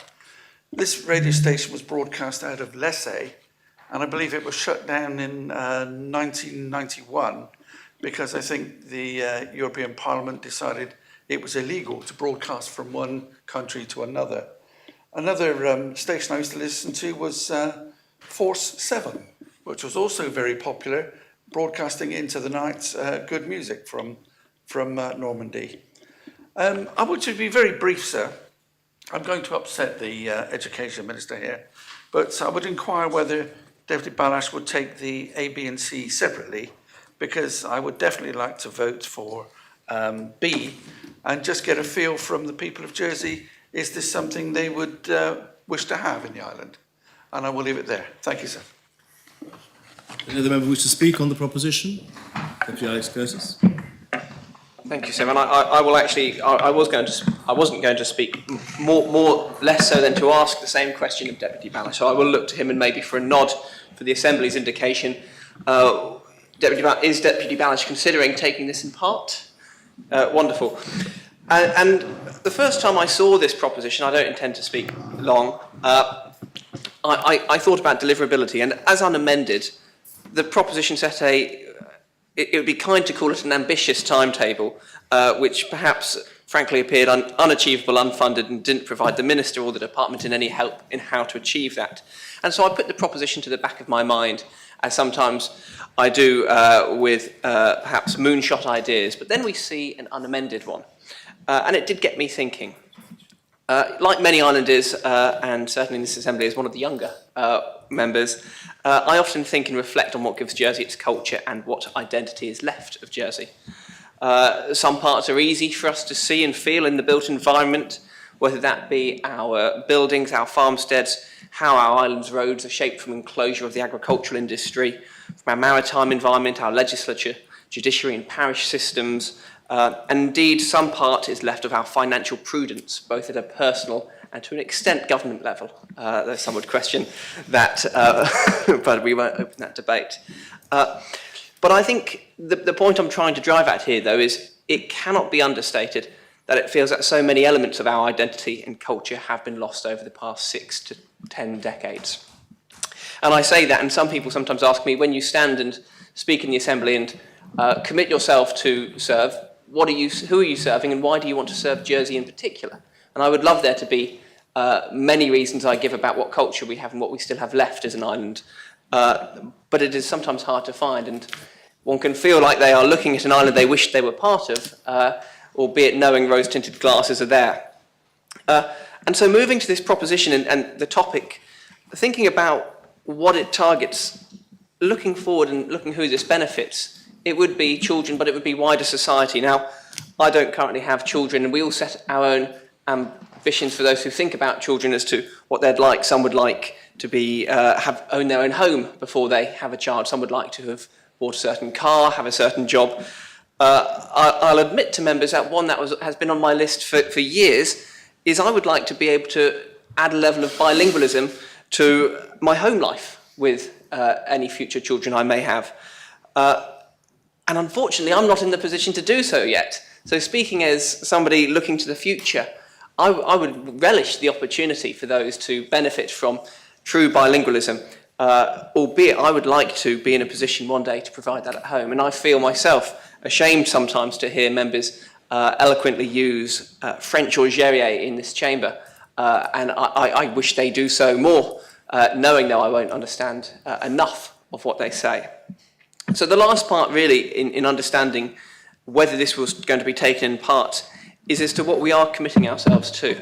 Part C sets a timetable for the Minister which I think would bind him, the department, and be unachievable, just as the unamended proposition was. But Part A and Part B are principles.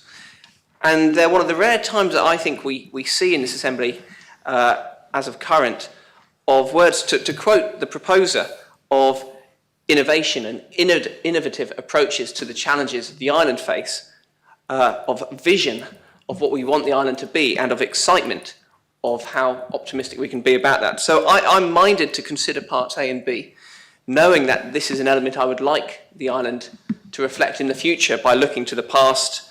But I take on board everything the Minister says about the achievability of this. And so Part C, that would bind a Minister on a delivery timetable for this, would seem challenging. But I think the Assembly should certainly, at least, whether by voting or by speaking today, indicate whether greater bilingualism embedded in future generations is part of what it wants to see, or whether it doesn't. Deputy Kovac. Thank you, sir. I believe that introducing French bilingual schools here in Jersey is a beneficial initiative for pupils. Given our close proximity to France and the island's French heritage, this program opens up numerous opportunities for our young people. Learning French better connects them to our neighbors and enhances their prospects in education and career path.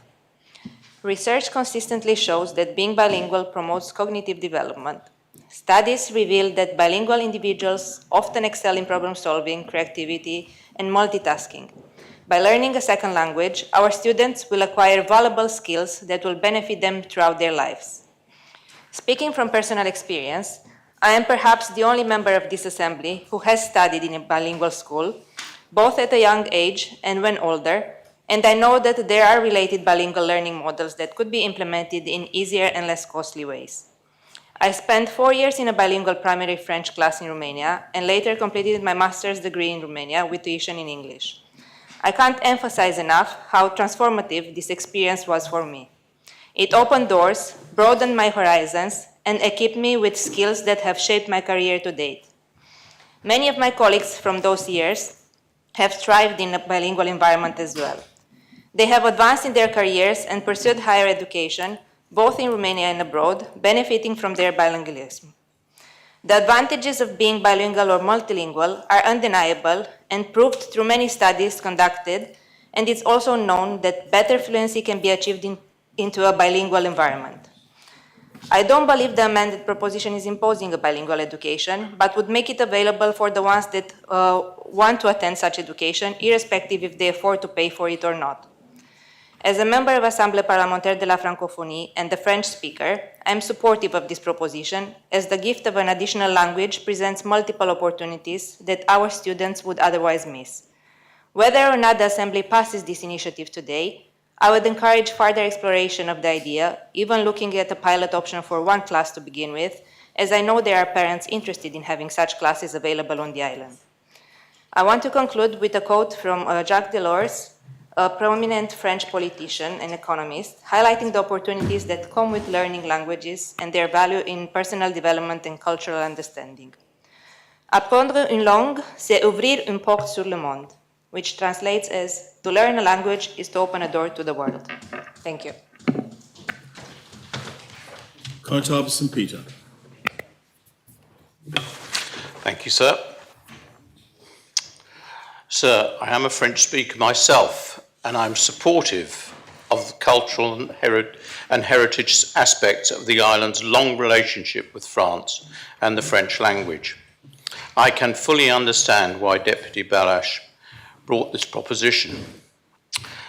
As many members will be aware, St Peter, like many other parishes, is twinned with a French town, the Normandy town of St Hilaire de Harcourt. In fact, I was there only a few weeks ago. I very much value this relationship and I enjoy the annual meetings we have. But does that mean I can support the creation of bilingual schools? No, sir, unfortunately, I cannot. As Assistant Minister for Education and Lifelong Learning, I agree with the comments submitted by the Minister to the proposition and the amendment. I shall not repeat them here in my speech, as they have been already very well covered. Our priorities have been set, and we must focus on these and deliver them. As Constable, I also have a significant concern, which is how the creation of bilingual schools may or may not affect our own primary school at St Peter. The amendment report goes into lengthy details to debate many of the points made in the Minister's original comments paper, but interestingly, it does not touch on the subject of catchment areas. St Peter's School is highly regarded by me and all parishioners, and generations of families have attended this school. I'm sure that some families will have no doubt where they want their children to receive their primary education. Bilingual schools would have to have an all-island catchment area for them to work, and I fear that if that was the case, St Peter's and other parish schools, if they became bilingual, this could result in some families not being able to send their children to their own parish school. I simply cannot support any proposition that could result in parishioners who do not want bilingual education being displaced from their parish school and sent to another school. As the Minister has already told us, French tuition is already a priority and is a GCS subject at secondary school. I think this current system strikes the right balance, and moving to bilingual schools with a risk of displacing future children from their own schools is a step too far. If someone wished to set up a new bilingual school that did not affect the catchment areas, then I would support this. Alliance Française already run a bilingual Saturday school, and I'm aware that the Portuguese and Romanian communities do similar. I support these provisions and would suggest to members that we currently have a system that is adequate and strikes the right balance without disadvantaging anyone. So as a result, I will be voting contra and would urge others to do the same. Thank you, sir. Deputy Mezzo. Thank you, sir. If I could start by just explaining my own French credentials in the hope that it leaves an exaggerated impression in the minds of people listening. But sir, Mezec is of course a Breton word. Half of my family is French. My father is a French citizen. But I wasn't brought up speaking the language, and the French that I do know is what I got from school. The closest to an immersive experience I ever got were the conversations I had with my late grandmother, from whom I picked up lots of French swear words, many of which I still enjoy using to this day.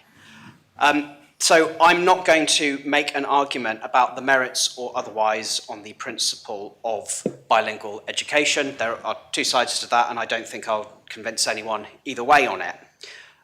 But because this proposition doesn't just ask us to agree to the principle, it asks us to set clear parameters on the delivery of it. That's what I will focus on.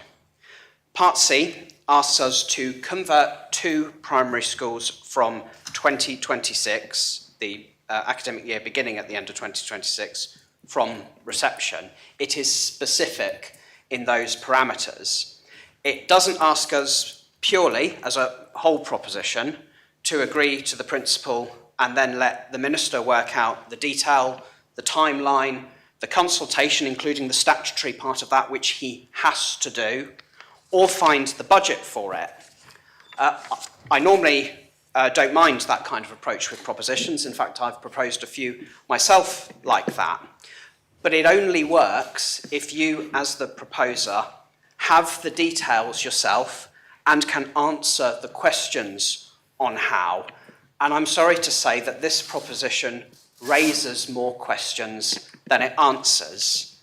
And because those questions have no answers yet, and because this is about how education is delivered to all of our children, bearing in mind the beautiful diversity of backgrounds and life experiences that they reflect, it is not worth committing us to this direction of travel without that detail further explained.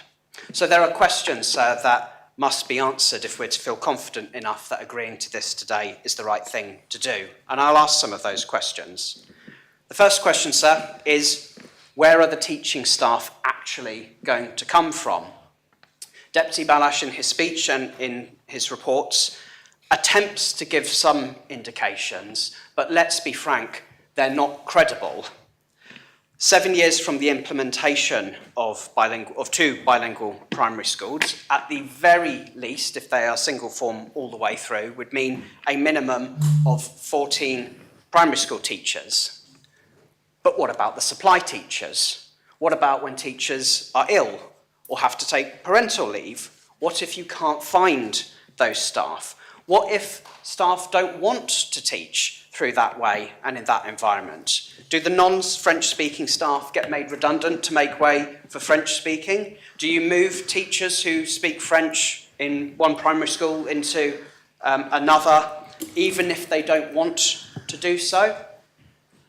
And of course, a big question that there's no reference to in Deputy Balash's proposition, and I pressed Control F to find this, but there's not a single word on teaching assistants, sir. That's not factored at all into those calculations, and it is a huge consideration because you risk the situation where you have a French-speaking teacher and a teaching assistant that doesn't understand what the teacher is saying, and all of the confusion that that could possibly cause, which would do more harm than good.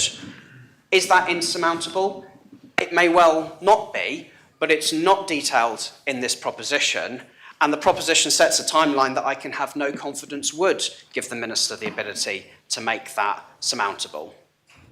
The second question is about teaching resources and where they would come from, because in delivering the Jersey curriculum in a bilingual fashion to children would require Jersey curriculum materials produced in the French language, which currently don't exist. I suppose you could have an alternative, which would be to use French language, French curriculum materials, but then those children would be getting an unequal and incoherent education delivered to them. And this point on teaching resources is one that makes no odds whether it's 2 schools, 3 schools, or 10 schools, because it would be our island and our system that would have to produce those materials from scratch, incur the costs and the time of doing that, because there is no other place we can go to get those specific resources. And there was an excellent article in the JP on this very recently from somebody who I happen to know as a Francophile and I think and a teacher as well, as it happens, that made the case very effectively on that. The third question, and this is the one where I think it gets really confusing, which is what happens with the catchment areas. This is a really technical matter where the issues are extremely finely balanced. We know that every year families are disappointed when they apply for their children to go to school because of either a lack of places in a particular area, a capacity elsewhere. There are appeals every year, and that must be very difficult for those families. By introducing this provision in 2 specific schools, you will inevitably be adding in another layer of complexity into that system, which I can say I haven't the faintest clue how that would be resolved, and I can't have confidence that it would be resolved in time for the implementation of this policy, which, bear in mind, this part of it, to do with catchment areas, would need to be resolved substantially before September of 2026, because families apply for their children to go to those schools months earlier than that. I don't have the answers to that. The proposer doesn't have the answers to that, and I suspect most members of this Assembly don't have the answers to that. And so given those unanswered questions, thus arises a fourth question, which is that given the vast amount of work that would be required to try to make the seemingly impossible possible, how does the Minister actually achieve that and factor that into his work programme and his budget when he's already extremely busy with the agenda that has already been set? Does something have to give way to make room for that? The Education Minister's portfolio is one of the areas of priority for this government, for whom extra funding is being proposed in the budget for an important programme that he is working on, which is the expansion of nursery places, something that I consider to be potentially transformational and something that I think, frankly, will be very popular among the public because of the opportunities it will offer families and the children as well. Does that get put aside? Does something else equally important get aside? Where does the funding come from? Because the funding implications are certainly much greater than were indicated in the proposition. Again, I don't know the answers to those questions, and I wonder if you were to pose this to the public, asking about the choices that we would need to make on prioritisation in the education portfolio, where would nursery places rank versus bilingual education? I think they'd probably rank much higher. Deputy Curtis spoke about Part B of the proposition, the part that refers to doing a survey in cooperation with Statistics Jersey as potentially a relatively harmless aspect of this proposition, which I think in the way that it is posed in conjunction with Part C it is not actually harmless. In fact, by saying in Part C, which is that the implementation of bilingual schools would be subject to a positive outcome of the survey, you're actually kind of turning it into a referendum, which is not really the way that these kind of decisions ought to be gone about. It's not a particularly democratic way of doing it, and seems to take the authority and the autonomy on this decision away from elected representatives and to a survey which, for all we know, could end up being completely self-selecting in who actually takes part in it, which I think is a risky thing to do. So I would still maintain opposition to Part B of it on that basis. So I'm going to address, if I can, the final parts of what Deputy Balash said in advancing this proposition about the state of multilingualism in the UK and Jersey's direction of travel to that kind of situation. He used the word lamentable to describe it. So I remember a few years ago, I went to Paris with some of my friends from university. They were all Londoners. And they, maybe honestly or otherwise, flattered me on the quality of my spoken French when we were in the restaurant and I was having to correct a mistake on the bill and improvise how I, with my level of understanding of French, managed to get that corrected, a very important thing to correct. And the conversation I had with the taxi driver as we drove past the Assemblée Nationale, and I attempted to explain to him that I was a member of Jersey's Assemblée Nationale, and he attempted to correct me because that couldn't possibly be true. My friends were very kind in flattering me on how I managed to get us around using my level of spoken French. And I was flattered by their compliments because every one of the people I was there with was bilingual. They just weren't bilingual in French. One was bilingual in Albanian. One was bilingual with Urdu. Another was bilingual with a Nigerian language. The idea that multilingualism is in a lamentable state in the United Kingdom is completely false, and it wipes out from this conversation the people who speak languages other than French, who are an important part not just of the community up there, but our community as well. And I have to say that I didn't appreciate that part of his tone, because all of those with home languages from all sorts of wonderful places around the world are valued, and their voices deserve to be heard in this conversation. And the characterisation of that in the UK, I think, was wrong, because there are many people who speak a multitude of wonderful languages, and that adds to the flavour and the vibrancy of these places, and that ought to be celebrated. So as a Jerseyman of French heritage, obviously French has a special part in our culture and our heritage, and it's fantastic to see the work that is already being done in our education system, which already treats French as a priority language. I thought the things that I wasn't aware about, that I saw because of the Minister's work about the French experience, being inspiring. In bringing this proposition, Deputy Balash could be commended for the vision that he's attempted to outline, one where multilingualism is more common, and that's, of course, difficult to disagree with. But it's not just about the principle, it's also about the practicality. And where his proposition has fallen short here is that he is not setting the Minister up to be able to deliver the kind of provision that he'd like to see in a way that is practical or deliverable. And my greatest fear with it, by accepting Part C of it to set those parameters on timelines, would be setting a Minister up to fail, and in the process have to reprioritise things that in the short term, at the very least, would make a much greater difference to those for whom he's trying to support with that agenda. And so on that basis, I would, or ma'am, as she's now taking her seat, I would urge members to oppose the proposition on that basis. Deputy Gardner. Thank you, ma'am. And for change, I'm pleased to follow previous speaker, because multilingual learners, 27% of our population, English is their second language. 62 languages are spoken in our schools. 62, this is the last number, maybe it's a bit more, a bit less. So this proposition, it's not about the remits of the multilingualism.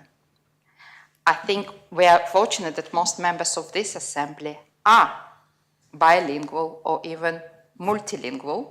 Maybe at least half, but I think the majority do have a second language. I stand here as a multilingual person who can read, understand, and negotiate contracts in 3 languages with very different alphabet. And I wasn't educated in bilingual school. I wish I would, because in principle, I do believe in bilingual education. But this is where the principle come in. And actually, I think that our island is already expressed a message, very clear message, that we would like to have bilingual education. It's a bilingual education in general terms. The proposer mentioned Alain de Français. I hope I pronounce it correct, and I'm ready to go back in November to learn French, to get my first language, because I do believe it's extremely important to learn French on the island. I'm a member of this assembly, and I would like to understand other members. And this is why, even though that I was not born in Jersey, but I'm here, and I'm working tirelessly for the benefit of this community, I believe I do need to learn French. And I'm committing myself to learn French. Probably I will not be fluent, but I'll try the best. So what I'm trying to say, we do have people who learn in French. We do have 200 plus students in Polish school with full curriculum that operates privately and preparing children to JCSEs in Polish. We do have Portuguese lessons, but again, it's after school and paid partly by the parents. We started to have Romanian. So anything connected to bilingual or multilingual education outside is our education system, subsidized by the parents. And to be honest, it's not easy, because as we know that immigrants, our population that arrived to the island usually cited as our least privileged demographic, and they have to pay for their bilingual education because it's important for them that their children will be connected to their culture, will be connected to their grandparents. I mean, my mom speaks only Russian, and this is the only language that my child can speak with grandmother. And she does remember Russian immediately when she needs to go shopping, how to pronounce. It's important, really, really important to connect to this home language. Now, to another things. While Jersey that we are claiming that will be international hub, I do believe that it's lots in English, lots in English, and I wish that we'll be more tolerant to other languages because other communities, maybe apart from French, experience different things across the island. Now, coming back again to the proposal, and this is where it's difficult because I do agree, and this is where I disagree with the minister, there are 100% guarantee that if you be in bilingual school, the second language, if you develop the second language, will help you to get your level of English. But again, it needs to be second language that you know and you connect it. So if your first language is Portuguese, improving your writing and reading in Portuguese would improve your writing and reading in English. But to add to this French as a third language, the new language, it will make it much more complex. I'm completely in support of bilingual schools which bring cognitive benefits, enhance cultural experience, academic success, improving executive function, and I can go on. I'll not continue with all benefits for the bilingual school because people spoke a lot about it. But I'm struggling with the practicalities, and I did have a conversation with Deputy Balash, ma'am, that I said, do we need to explore the principle of bilingual school to develop the policies, to understand this, what will it take without clear prescription of 2 bilingual schools and 2 bilingual schools in Jersey, in French. This proposition, during the summer, I couldn't let it go. You can imagine, it's part of my probably DNA languages. And I did have lots of engagement with children and the parents on the beach during the summer holiday. You know, mom for young child, you have children. And it was interesting for me to ask children if you would be offered to have bilingual school in French or in Portuguese or in Romanian or in Polish. The answers were different, but most of Jersey children who are speaking English, rightly, wrongly, but this is what they said, they were interested in Portuguese because they have Portuguese friends, because they go into Portuguese families, because their parents of their friends speak Portuguese and they would like to understand and they're connected. Rightly, wrongly, no idea, but this is what it is. It is about choice. And I would like to see bilingual school in French, with French. I would like to see bilingual option to Portuguese and bilingual option to Polish. And to be honest, to create bilingual school in Polish or bilingual class, I don't believe in school. I believe as a class in 1 and 2 form entry or 3 form entry, if we are talking about it, it would be much easier because we have fully qualified teachers. They're teaching at the Saturday school full curriculum, and some of them are already teachers in our schools. So they're here, they're doing it. But I'm not pushing towards this. I think, and again, we're saying about the tradition, and it's not that I'm not respecting tradition, this I am respecting, and French is important. There are lots of digital options, and I do believe that what Minister said is important. The only must language to learn through the curriculum, it's French. And in some of the schools, and also what I've learned recently, there is it's amazing platform which calls Linguascope, which some of the schools started to use. What is the Linguascope and how children connected to this? They have French lesson in year 5, and after French lesson, the children have an hour to go on Linguascope and pick up any language that they would like to learn. And again, it doesn't require a teacher who qualified. It does require a teacher who understands how to guide through the learning. But it does give the children the possibility to be practicing and to develop skills in different languages. And it did make children happy, because children who are speaking Italian, French, and even Russian, they can do something in their language. Going back to, and now on the, coming back to the speech, and I'm promising to finish, my final thoughts. Education should serve and meet needs of the existing cultures and people in Jersey. And creative ways using digital can expand second language learning and multilingual stuff. We are here to serve our community. I agree with Deputy Balash that we need bold and innovative practice. I agree with the vision of the bilingual school. I'm struggling to support the very, very restricted instructions that Minister received. I wish we would debate in the principle, but in this one, I'm going to vote against. Deputy Ward. Thank you, sir. And we can get into all the technical details on the debate and what's written and what isn't written. But what I'm frustrated with is the message from the Education Minister, from the Housing Minister, from the Assistant Education Minister, and I can't get it out of my head. It says can't. What happened to ambition? What happened to our ambition in this island? Where's our vision? You know, when we have can't, there's always political will, and when we say political will, where there's a will, there's a way. And I just feel, I'm very empathetic to Deputy Tadier's commentary. This is about opportunity, culture.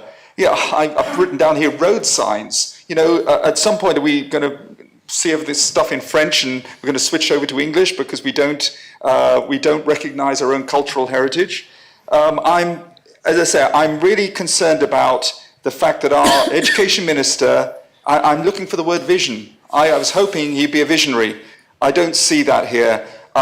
Thank you for bringing this, Deputy Balash, to the Assembly. Happy to vote in parts, and there are sections in there which I can certainly support for sure. I'm not sure I can support the whole lot, but there are sections in there. But as I say, where is our ambition in this Assembly? Deputy Luce. Thank you, sir. Sir, I'm proud of my family history. The name Luce appears in my family tree back to the 1400s, and I am sure before that my family lived in Normandy. I get a sort of a warm feeling when I go to France, particularly to Normandy. I love the countryside there, the people I get on really well. I've got some fantastic friends there. I've been fortunate enough to wake up for many years to see the Norman coastline on the horizon out of my bedroom window, and working in fields which overhang the northeast corner of the island. I could see the French coast on pretty much every day, and it was really good. Many of the things that Deputy Balash said in his opening speech rang very true with me.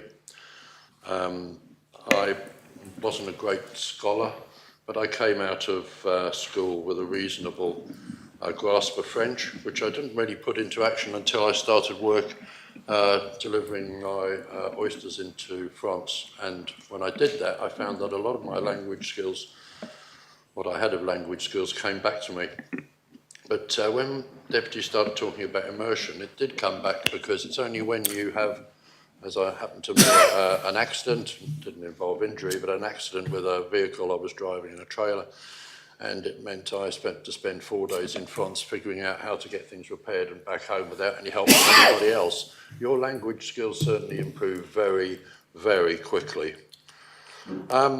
Something else that stood out to me is the ability for children to soak up languages, and at the moment I have in my extended family a young man who has a French father and Jersey mother, English mother, and he is picking up both these languages and being taught them individually and at the same time. And I actually absolutely take on board the ability for children to speak both languages and learn them independent of each other. And then finally, of course, the good relations with France and how I wish I was better at speaking French when it comes to travelling off island. Not that I've done so in the last 6 months, but travelling to France to talk with politicians there about the work of the environment, fishing in particular. So how I wish I was better at French.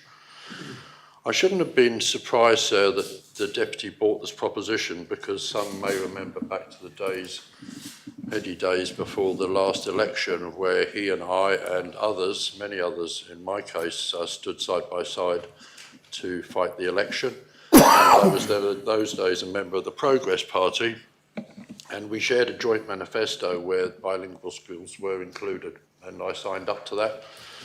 Unfortunately, most members will know what happened. The Progress Party wasn't elected, and in fact we reduced the number of people in the Assembly rather than gained more seats, and I became an independent following the winding up of the Progress Party officially in the Royal Court sometime later.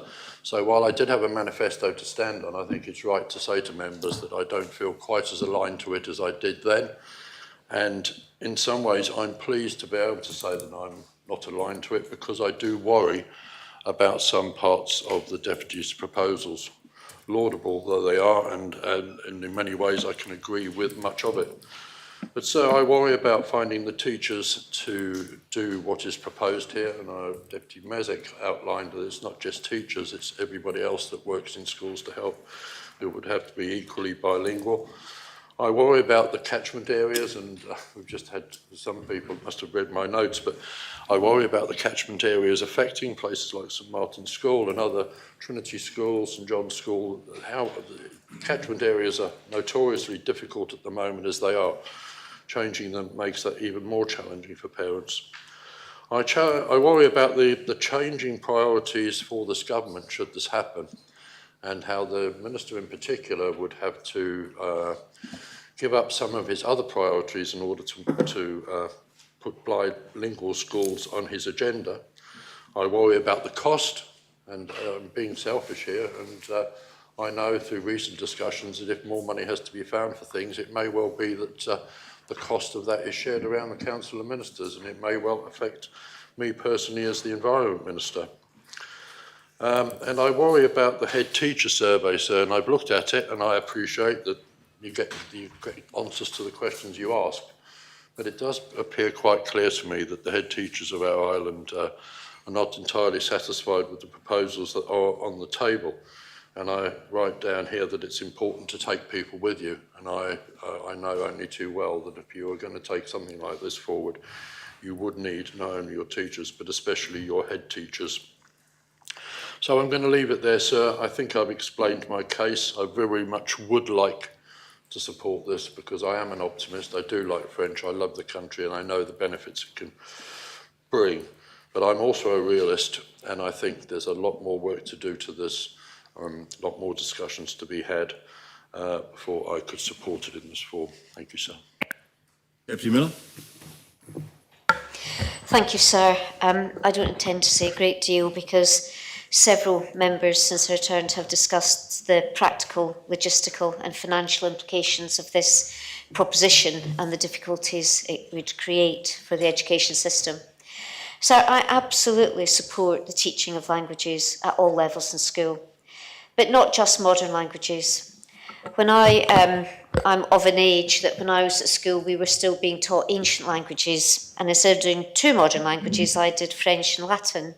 And I do believe that Latin and even ancient Greek offer significant intellectual challenge and growth for children, and they're superb foundational languages. And if someone wanted to study Latin, I would absolutely support it.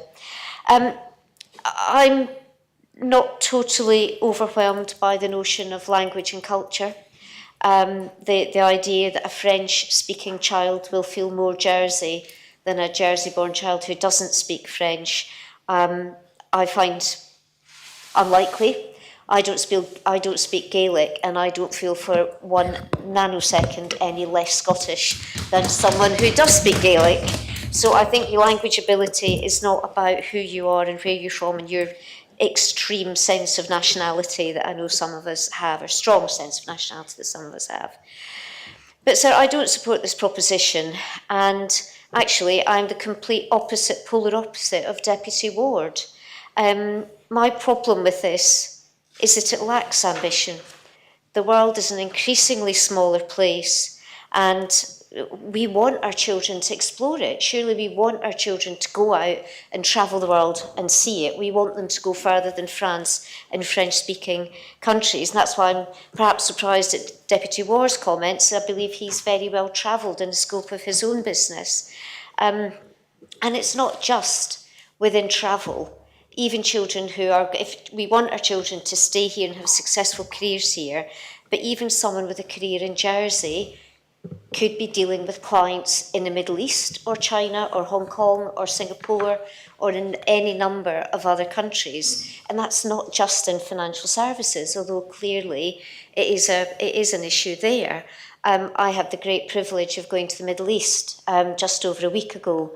And while I was there, we were discussing the opportunities for Jersey produce, agriculture and fishery produce to be exported to the Middle East. Deputy Lewis has just spoken about exporting oysters to France, and I believe that pre-COVID, one of our oyster producers was exporting oysters to the Middle East. I have no idea how that was done, but he was building a very successful business exporting to the Middle East. So I think if we want our children to have the best the world can offer and to have the best careers here, we need to give them the widest language skills, we need to give them choice, and we need to think about the languages from those regions that are opening up in the world that have been close to us for a long time. So like Chinese, like Arabic, those are difficult languages, but those may very well be better value to young people going forward than learning French. Thank you, sir. Deputy Scott. Thank you, sir. Well, I feel I'm a Francophile myself, and I do love the language. And I don't want to add too much to what's already been raised by Deputies Ward, Mazek and Lewis about the practical issues for government. And I accept that immersion is one way, a good way of learning language. The thing that I feel that hasn't been raised is some of the options in terms of cultivating fluency in language. There are more than bilingual schools that can contribute to this. Some schools run bilingual programs. Germans speak excellent English generally. They don't all go to bilingual schools. And that's something I think is worth homing in on, because what I think is really useful is an attitude in terms of the whole learning of a language. It's it brings me back to a time I was at a conference. I met a Spanish lawyer and a Portuguese lawyer, and both spoke English excellently. Only the Portuguese lawyer had the edge. And when he discussed why he had the edge with the Spanish speaker, it was because in his country they didn't have dubbing of American films, English films. And I've come across this with the Dutch as well. They listen to English programs. And that brings back to me, I have a friend who's incredibly good at and conversant in French, who lives in this island, and she listens to French TV. So one question I just found myself asking myself is how much access do people have to these things? Because it really does make a difference. And there could be another way of delivering this ambition. Now, ambition, this has been described. Deputy Ward was criticising the word can't. Deputy Badash referred to innovation. And my approach to innovation is it's something that tends to come from within the community. It's not government that actually delivers that necessarily. So in the UK, many schools, like the Montessori schools, are set up by private individuals. And I find myself questioning, well, why haven't we had that sort of element of innovation here in this community? Why does government have to do it all? There is also the question of the that I don't feel has been explored adequately. And I tried to do a bit of research myself in terms of the quality of education within the bilingual schools that already exist in places like the UK. Where do they rank? Because it's not just learning the French, it's actually, you know, we're in a society that's getting more and more technological. Where do they kind of like score in these things and all these different like competencies that we want children to have and also regard very much as part of their future, integral to their future? And I couldn't find these bilingual schools scoring particularly high in these league tables, but then again, why this is research that I think might be done to understand the proposal a bit more.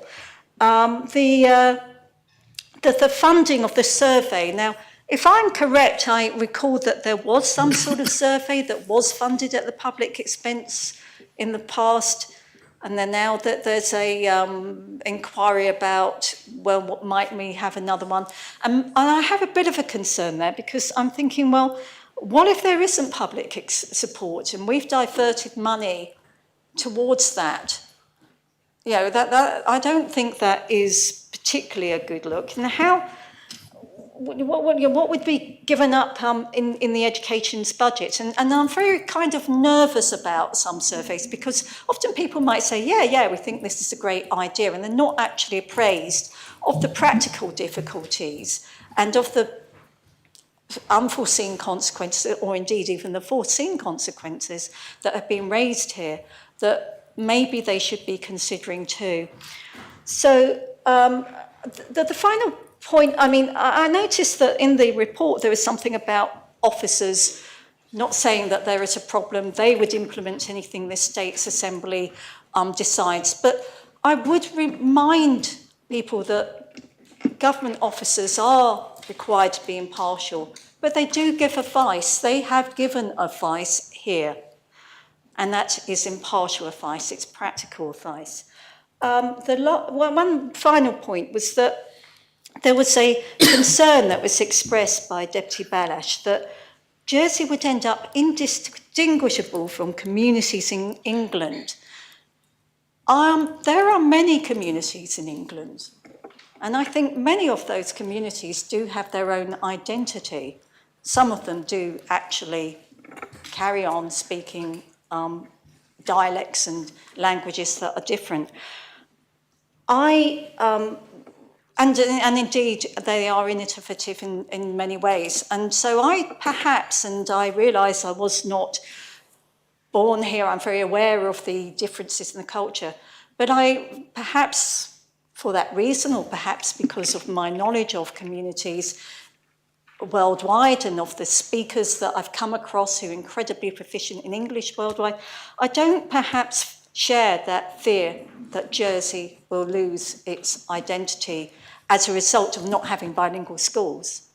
I think that there are ways to retain that identity, and long may that be.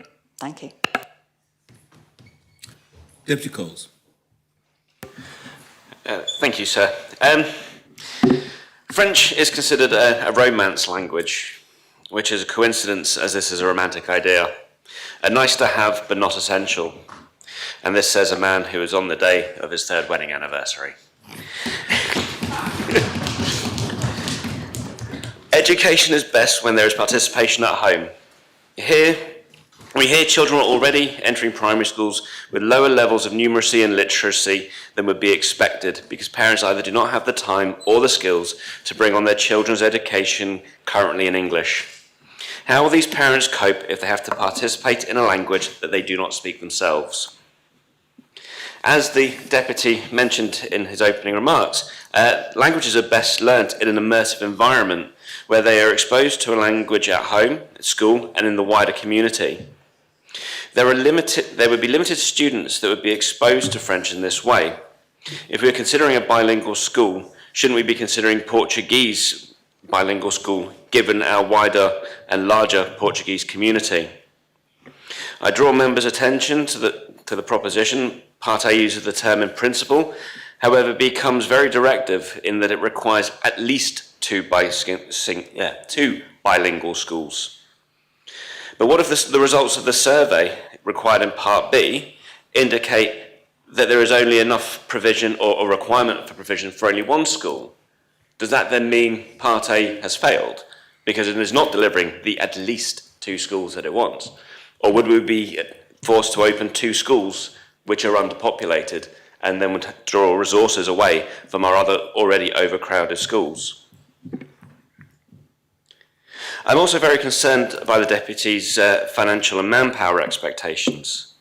The Minister has been very clear in his comments paper, his extensive and thankfully published before the deadline comments paper, that the cost required to make these changes would be fairly substantial. But with the proposer, even in his amended version, only proposes that approximately £60,000 would be needed to cover the cost. And this is only for an appropriately qualified project manager. £60,000 would only cover the cost of a civil servant at grade 10, but just their salary. There are other costs involved when hiring staff that come into that cost as well. Social security payments, to name just one. So this cost is already wrong on that single person, especially if you're considering that this person is supposed to be appropriately qualified. It is a chance they'll be higher than grade 10. In conversations that I've had with the Alliance Française, they've expressed the difference between how the Jersey education system and the French education system works, and their own difficulty at getting qualified French teachers to join them in delivering their French lessons to school already. If we're really passionate about teaching French to our young people, we should be supporting the Alliance Française in delivering their lessons in schools rather than opening a full bilingual school. I'm very concerned that if this proposition is adopted by the Assembly, that our Minister's priorities will have to be delayed or cancelled. Things like early years development for early years places for children in schools. I'm also concerned the wider impacts this will have on our education and the educational needs of others. I think it's obvious to all that I'm not an educator. I'm afraid I must interrupt you. We aren't core 8. I was counting 2 present online, but in fact there's only 1. So we're now under 25. Asha, could you suggest... very well. Could you tell members that we're barely core 8?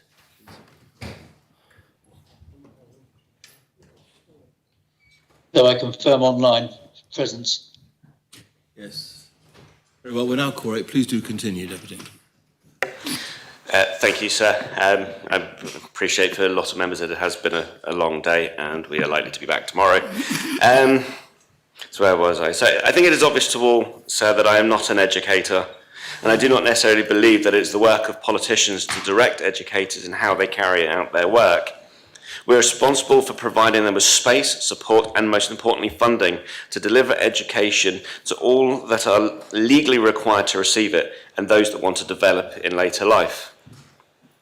So I was fortunate enough that in my early years that we were provided with French lessons in school by French teachers, but this was part of our curriculum, as has been mentioned by the Minister already. This continues to this day. And in fact, it is one of the main reasons why I still feel comfortable to travel in France. I like the adventure because I feel that even this basic level of education from French at that point is still enough to help you get by. It is also enough to help people understand if they have a passion for language at this stage, so that if they wish to follow more in-depth language pursuits later in their educational career, they can do. The problem is we also have people that are not adept at languages, people who will struggle at languages. If we force them into a bilingual school, they'll get to a point where they will start to fall behind because they will struggle to master languages. We are all wired different. It becomes more apparent as more research is carried out into brain development and also developmental stages that we go through. In fact, I was someone who struggled to learn to read when I was younger. I was slow in my reading ability. Get myself into secondary school and all of a sudden that started picking up pace because we all learn at different paces at different times. And I think forcing heavy adaptation of languages on people at a young age will not be constructive to all. Some will flourish, but others will flounder. And the problem is we do not want to see anybody struggle. We need to adapt our education so that everybody can achieve the best and everybody can get the best out of the education that they can. So, sir, I urge members to leave the romance in the movies, leave educators to educate, and leave the Minister to deliver on his commitments. Deputy Morel. Thank you, sir. Sir, as a father of a school-aged child, I can't pretend I'm not disappointed in what I've seen in her schooling in terms of actually learning languages, but also particularly learning French. And that's not a comment about my child, that's a comment about the system within which she was learning French. In my view, it is not good enough in this island. And, you know, I am someone who stands here as someone who most French people seem to think I speak decent French. I do not speak perfect French. I speak French riddled with errors, which is why I've not been a great teacher to my daughter, because I know I make mistakes when I speak French. I just kind of carry on through regardless. And most French people, when I engage with them, seem content with that. But I do know that when I was at school, I did have to speak French, learn French up to the age of 16. That's no longer the case. I heard Deputy Balash talk about the kind of English system of teaching languages, and I'm afraid I agree. We have picked up an English system of teaching languages, and it's a really poor system of teaching languages. It's really, really poor. I believe it's Deputy Scott, apologies if I was wrong, talk about German people. You also talk about Spanish and Portuguese people as well, but you know, German people who speak great English. Scandinavian people I know who speak great English. There are better ways to teach languages than the English way of teaching languages. I don't know why we have gone down that road. And to be honest, that's what I would ask the Education Minister to do. Please revise the way we teach. We need to break away in language teaching away from this English model of teaching languages. And actually from when I was educated in English, in England, I should say, or the UK, I should say, because I was in Wales and England, was amongst the population, there was a disdain for learning languages. They were seen as hard. They were seen as difficult. And I maintain they're hard and they're difficult because of the way they're being taught. And one of the reasons is you don't start young enough, and then you enable people to drop off early as well. As a result of that, there's a real deficit in terms of speaking second taught European languages. I appreciate, of course, many people have talked about people from other language cultures that end up in the United Kingdom or Jersey and then learn English, so they end up bilingual. But I'm talking about those, you know, people who start by speaking English and then trying to learn another language. We don't do it right. And I know this. I am convinced of this. And I've actually spoken to officers in this government, officers who agree with me on that. So if nothing else, please, Minister, please look at the way we teach languages in this island, because it shouldn't be as bad as it is, in my opinion.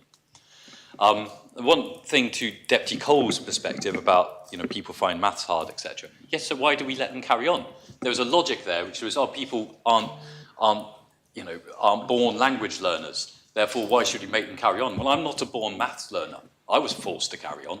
I had to carry on because it's seen as a basic skill that you have to have. I fundamentally believe learning a second language is a basic skill that people should have. And I believe that because we live in Jersey, and France, in case anyone missed it, is just there. It's 15 miles away. It's just there. I don't know the direction I'm pointing in when I'm standing in this assembly. There, I'm being told it's over there. I think England's No, it's not. Anyway, my geography wasn't great either, sir. And so I do fundamentally agree with the principle that Deputy Balash is trying to get at. And I think there are a lot of people in this assembly who may vote against this proposition, but who do believe that language learning in this island isn't where it needs to be.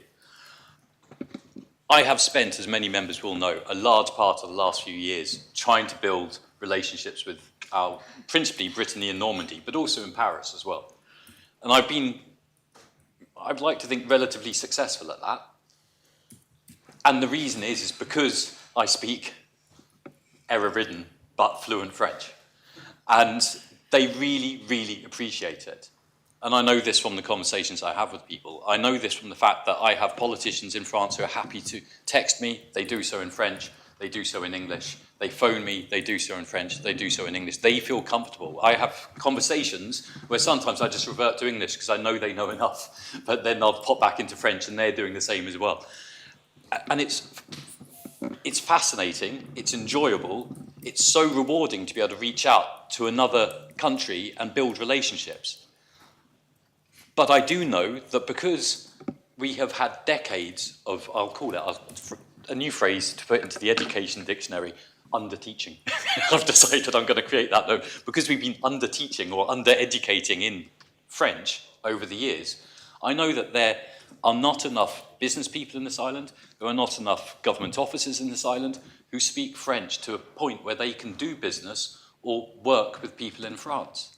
And that's a real problem for this island. Because it doesn't matter if we look 10 years ahead, 100 years ahead, 10,000 years ahead, France is still going to be there, and we're still going to be here. We are next to France. That can't be changed. It will never be changed. But we do virtually no business with France. That's appalling. It's absolutely appalling that we do virtually no business with France. I don't believe the government relationships or the parliamentary relationships with France are anywhere where they need to be, considering they're just 15 miles away. It hurts me, and I feel it's a point of shame for the island. I do feel that, because we have cut ourselves off from an entity that will never go away, that is always going to be there. By not speaking French to the level we should speak, we misunderstand French intentions. It means we don't have an understanding of the way their politics works. It means we don't understand their kind of motivations, the way the psychology of people in France think when they're dealing with us in a political way. The same goes for business. And I can't see how the island can have a fully fulfilled future if we do not improve French teaching in this island. And I know there are 62 languages being spoken in our schools. And I love the richness of that. I adore the richness of that. I honestly, every day this island seems to become more international, and I'm so proud of us for doing so. I think it's the right thing because it's written in the Future Economy Programme.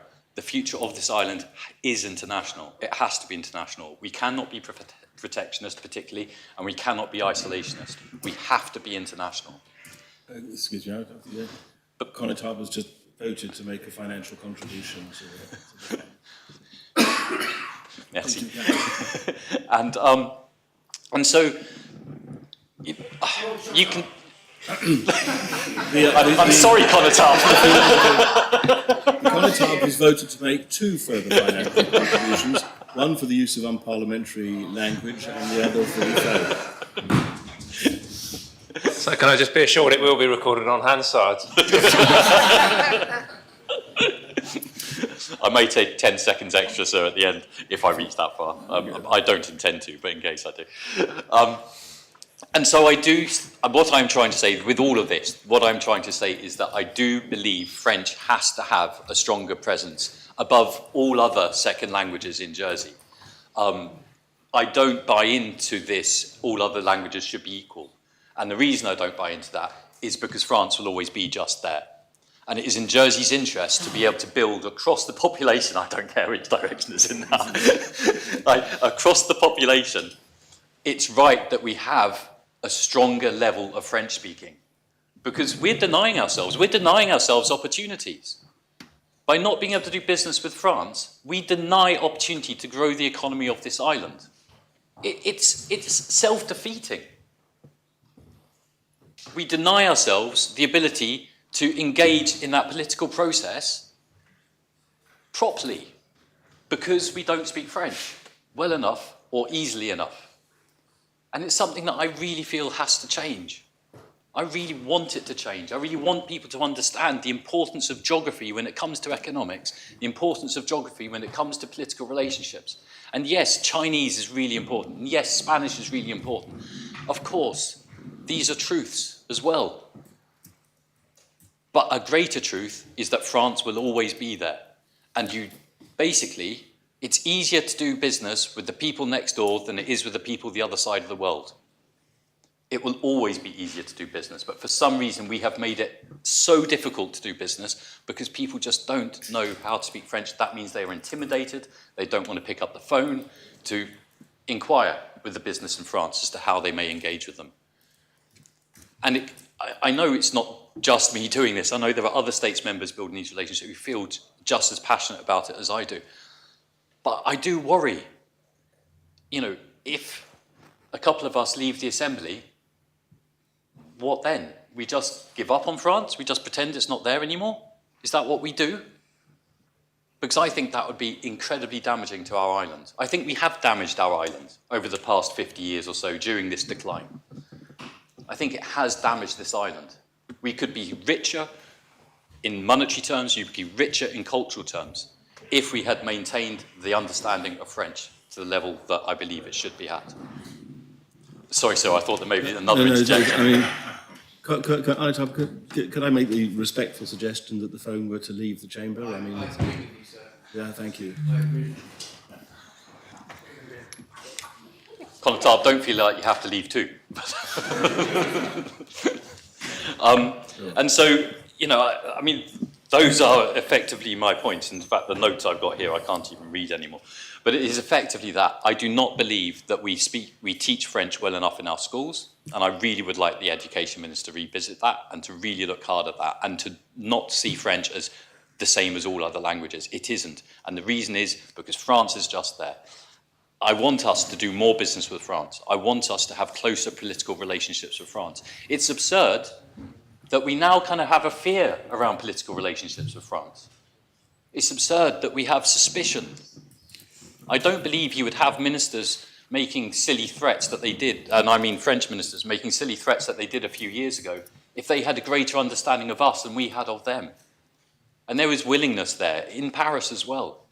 There's a group d'études on the Channel Islands. They want to be closer to us. They absolutely do. I am trying to sort out the infrastructure of this island in a way that enables us to be able to trade better with France, to be able to travel more easily to France. I'd really appreciate the Education Minister doing the same at the language teaching level in terms of French. I really would. And I'm happy to sit down and understand best, because it may be, and I have to admit this, I haven't sat down and spoken with the Education Ministers to understand it. And so it is incumbent on me to make that appointment to do so, because I'd be really appreciative to understand that. Because I worry hugely about our loss of French in this island. I want to, by all means learn other languages too, but I do believe we have to prioritise French. I do believe it has a particularly important place, and that is because of geography and because, plate tectonics moves at a very slow pace. So we're going to be stuck next to France for a few millennia yet, a few thousand millennia yet, I imagine. And so we've got to accept that reality. And we should rebuild those links, and we should do so by making sure that language learning, French language learning in this island has that position as being particularly important. Thank you, sir. Very much. Deputy Andrews.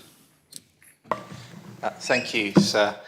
I remember when I went to primary school, and it was in year 4, when I was about 9 years of age, we started to learn French. And it was, again, something that was of an interest to me at the time, because my paternal grandparents were French. And my mum started to teach me French at home as well. And I really started to pick up French, and I was probably one of the best in the class. But there was a transition, and that was from primary school going into secondary school. And I tended to just lose a bit of interest because I was more active and involved in sport. And my French, I would say, didn't progress as it should have done. And that was due to the way how French was taught in schools. And I know when we look at, say, Scandinavia, for instance, most Scandinavians, they do speak English because they have a very strong curriculum, and they make sure that individuals who are taught in their schools are taught to be bilingual. But unfortunately, here in Jersey, that is not really the case, unless if you are willing to go out of your way to learn a second language. And I can tell you now, in my school year, I think there's about 7 classes in my secondary school, and there's a few people who were bilingual. They tended to be second generation Portuguese speakers. And I know there's been mention of Portuguese being taught in schools, and potentially Romanian and Polish. And I would say the difference between, teaching French and, say, teaching Portuguese or Romanian is France potentially could be a very strong and close trading partner to Jersey, and unfortunately that hasn't really been the case.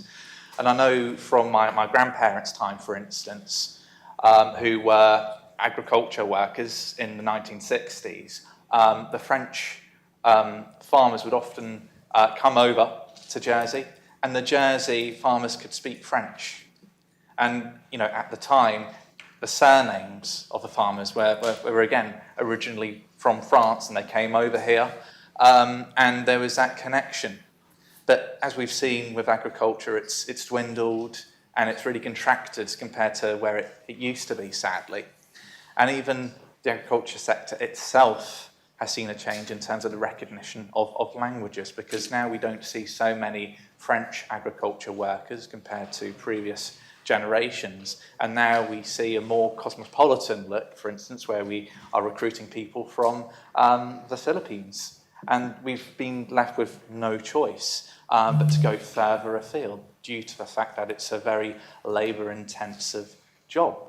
So I think when we're looking at education in our schools, really the education has to be relative, and it has to be something that is used when we're speaking about language. When individuals are leaving school and, for instance, for entering the labour market, they really need the skills to adapt.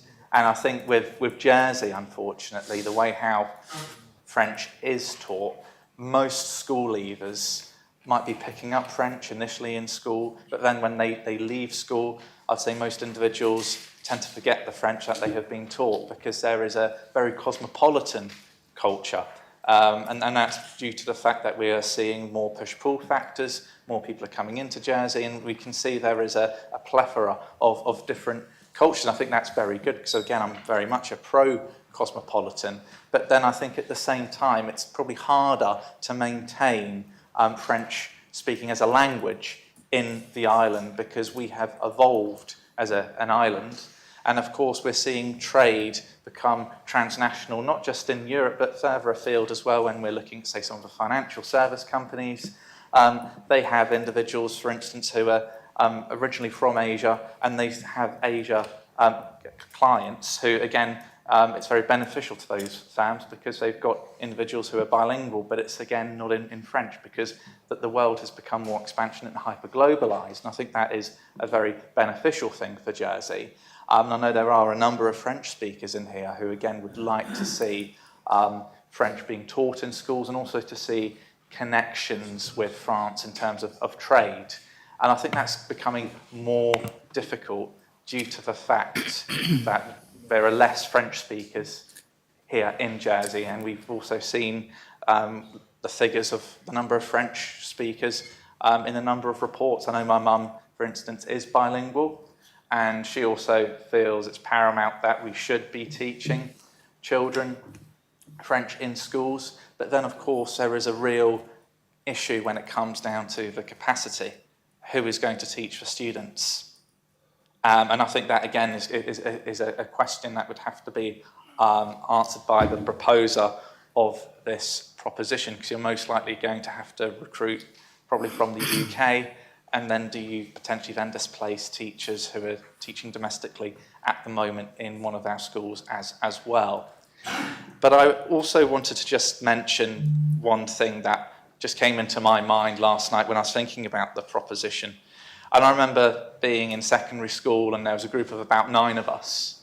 And most of our parents were actually born in the UK, mainly. Some were actually born in Madeira. And I was thinking, if I had to ask a question, what is your view on teaching French in schools? I'd probably say that most of them would be of the opinion that it would be a no for them, because they probably don't see the historical importance of maintaining French speaking in Jersey. And I think it's probably only for those individuals who've maybe got strong family connections. And it's like an intergenerational thing where, for instance, my grandparents would probably see across time that the number of French speakers has regressed. And for them, they would probably see that the politicians in this state's assembly ought to do something about that. But at the same time, it's very difficult when we're a more cosmopolitan world and more languages are being spoken as well. And so I think there will probably be some competing interests where we've also have to acknowledge the proposition that Deputy Tadia has lodged recently as well, and that's to do with Portuguese speaking. I think there's probably going to be more support probably for that proposition among members of our community due to the fact that parents will want to ensure that their children are bilingual. And I think probably one of the difficulties, maybe the counter-arguments that would be argued is this. Well, what about Portugal and Madeira as a trading partner with Jersey? They're probably, well, they are further away, and there's probably less prominent a relationship compared to, say, Jersey and France in that respect. And so what can we, for instance, do as a States Assembly to try and establish what languages firstly should be taught in schools? And I think the languages have to be relevant to Jersey's trade interests, because what we potentially could be seeing is languages are being taught potentially for the benefit of a select few pupils, when I think we probably have to establish a broader remit where children across our schools are given the opportunity to develop the skills to be bilingual, but it has to be done, in my view, in a better way, as Deputy Morel touched on earlier, because I just don't think it's good enough. And I remember even when I was in school, there wasn't a culture of instilling into us the importance of being bilingual. And I think many people became disinterested as well. And I think that's also another element, because for students, depending on the curriculum across all the different schools, but in our case at school, it was mandatory that we learnt French. And I have to say myself, when I reached secondary school, I became quite disinterested in French, and I thought it was forced upon me. But I think there has to be a willingness among students. If they want to learn a language, then I think good for them, and certainly there can be a provision that should be in place, but it also has to be factored in with the other interests, such as, are we going to teach our children a language that is going to benefit them due to the opportunities that Jersey has with, say, trading partners such as France? Potentially, for instance, we could be looking at Portuguese or Spanish, but I think there really has to be a demand for those languages as well. But I have to say, in terms of when I'm looking at Deputy Balash's proposition, I think it's quite difficult to support, to oppose some elements of it. But I do expect when the survey is conducted, there probably will be an overwhelming response of parents saying probably no, they would not favour French being taught in schools, but I may be wrong, so I think I'll just leave it there, sir. Thank you very much. Constable St Mary. Thank you, sir. I'm not sure the subject matter is one which declares a declaration of interest, but to the extent it does, my wife is fluent in French, or at least claims to be. And she is fluent in French. Not in a position to verify that myself. And that leads me on to the second point. Because she is fluent and I am not, so she, when we went to France, dealt with all the queries and orders, etc., and with the result that my own French deteriorated. And the deterioration was not only there, or the opportunity was missed, I say, that my own children regret that within the family we did not speak French. Otherwise my children would be bilingual, because father wasn't that way inclined or didn't protest. They weren't brought up in learning two languages, and that is a source of regret to me at the moment, which brings me on to Deputy Balash's introduction. It must surely be helpful to all children to be immersed in a language from the very beginning. In my day, some of my friends went off to 1 or 2 weeks in the holidays to stay with a French family, and their rate of improvement was to marvel at that in that short period, and that has to be the way forward. I don't discount that one bit. And the message I'm getting from the other members' speeches is that whilst I rather doubt that the proposition as is will be supported, there is a general sense in the chamber that languages are perhaps are not taught either as well or as thoroughly or as long as they might be in Jersey. And I would invite the Minister to take that on board and see if greater opportunities can be presented to parents at large. As something of an aside, I'd like to find that I have a kindred spirit, not that she knows it yet, in the form of Deputy Miller, in the sense that she confessed or claimed or wished to claim that she learnt Latin from an early age. I learnt Latin at the age of 6, I'm afraid to say, and it turned out to be my best language to the extent I was afraid to forego German at A-level and take Latin instead, and for that I'm quite grateful. So if the Minister is ever toying with the curriculum, can I invite you to consider bringing Latin into the curriculum for have a briefer period? Apart from anything else, it forms a great route of title, if I can call it that, to learning other languages, and even to the extent that I can read Swedish road signs quite easily with my Latin. So I ask him to consider that. And finally, on technical matters, the Deputy has suggested that he will take the three parts of the proposition separately. I think I'm right in saying that C would fall away if B was not passed, but you may wish to give a ruling of that at the time. Thank you, sir.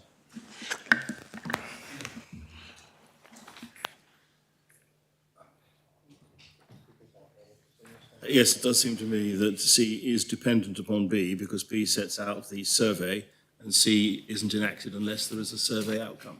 So it seems to me that C would fall away if B were not passed. But I'm open to consider that further because we're not quite there yet, but that is how it immediately looks.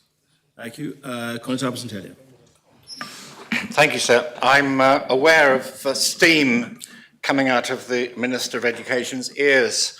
And I know why that is, because he's had to sit in this chamber and hear a number of speakers decry the skill and the commitment of language teachers in Jersey, particularly teachers of French. And that leads me neatly on to the reason I was going to speak today, which is really building on the argument of the Constable of St. Peter, who said the 12 parishes are all twinned with towns in France. Some of those twinnings are almost moribund. Some of them are okay. Some of them are mainly composed of retirees. All of them could do with a real injection of support, possibly from government, of cash support to enable the 12 twinnings to build meaningful relationships with schools and youth groups in their twin towns. St. Helier is lucky. We have a really inspired and skilled teacher at Haute Valley who is working with her French students who took them this summer over to Avranches to meet with their counterparts. They'd already met them online, and they had the pleasure of meeting them in person and spending time in their classrooms and developing relationships which will last them for years to come, probably into adulthood, and which will also, of course, benefit their French-speaking skills. I think there's much more we can do as an island in an opt-in sense, allowing people who are really interested in French, who've made those initial contacts, to develop their French speaking in the context of the twinnings. As I say so, I just want to reiterate that we are well served by our language teachers in Jersey, and I really won't hear a word said against them. And I hope that makes the temperature of the Education Minister come down by a few degrees. Thank you, sir. Very much, Deputy Felton.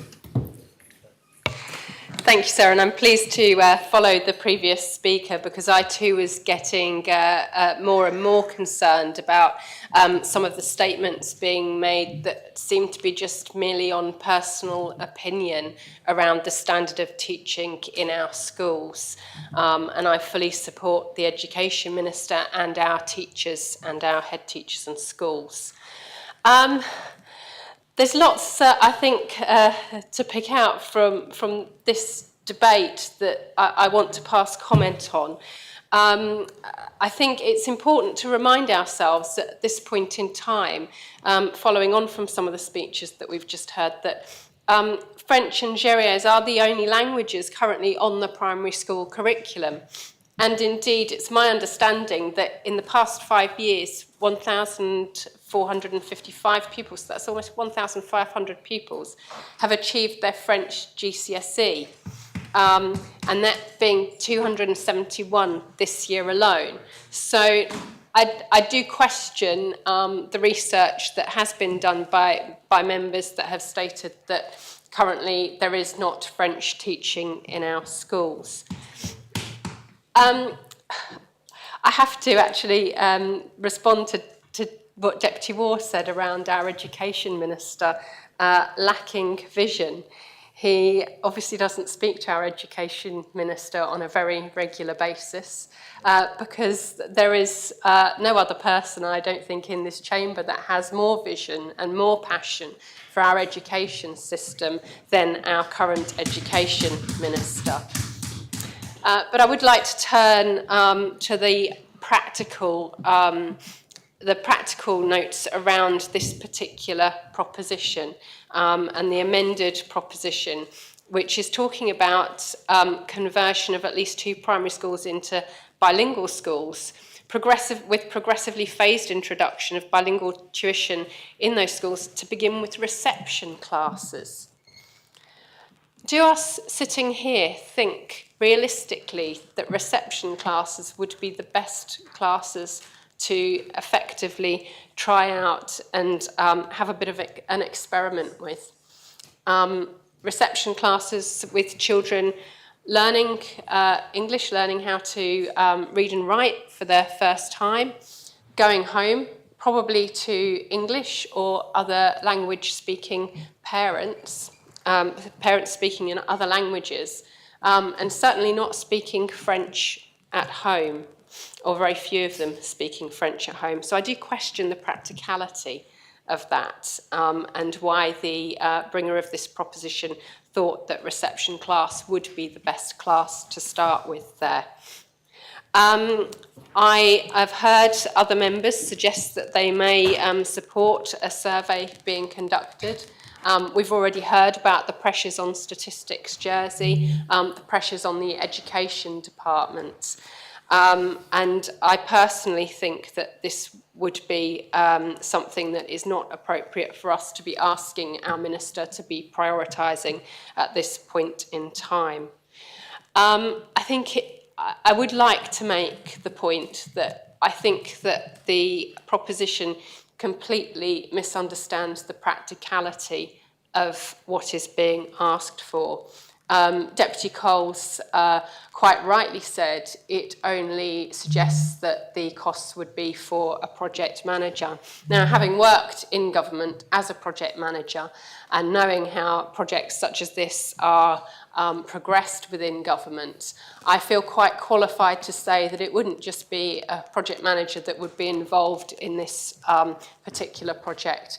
It would be other individuals at higher and lower grades as well, and the costs would be far outstripping what is suggested within the proposition.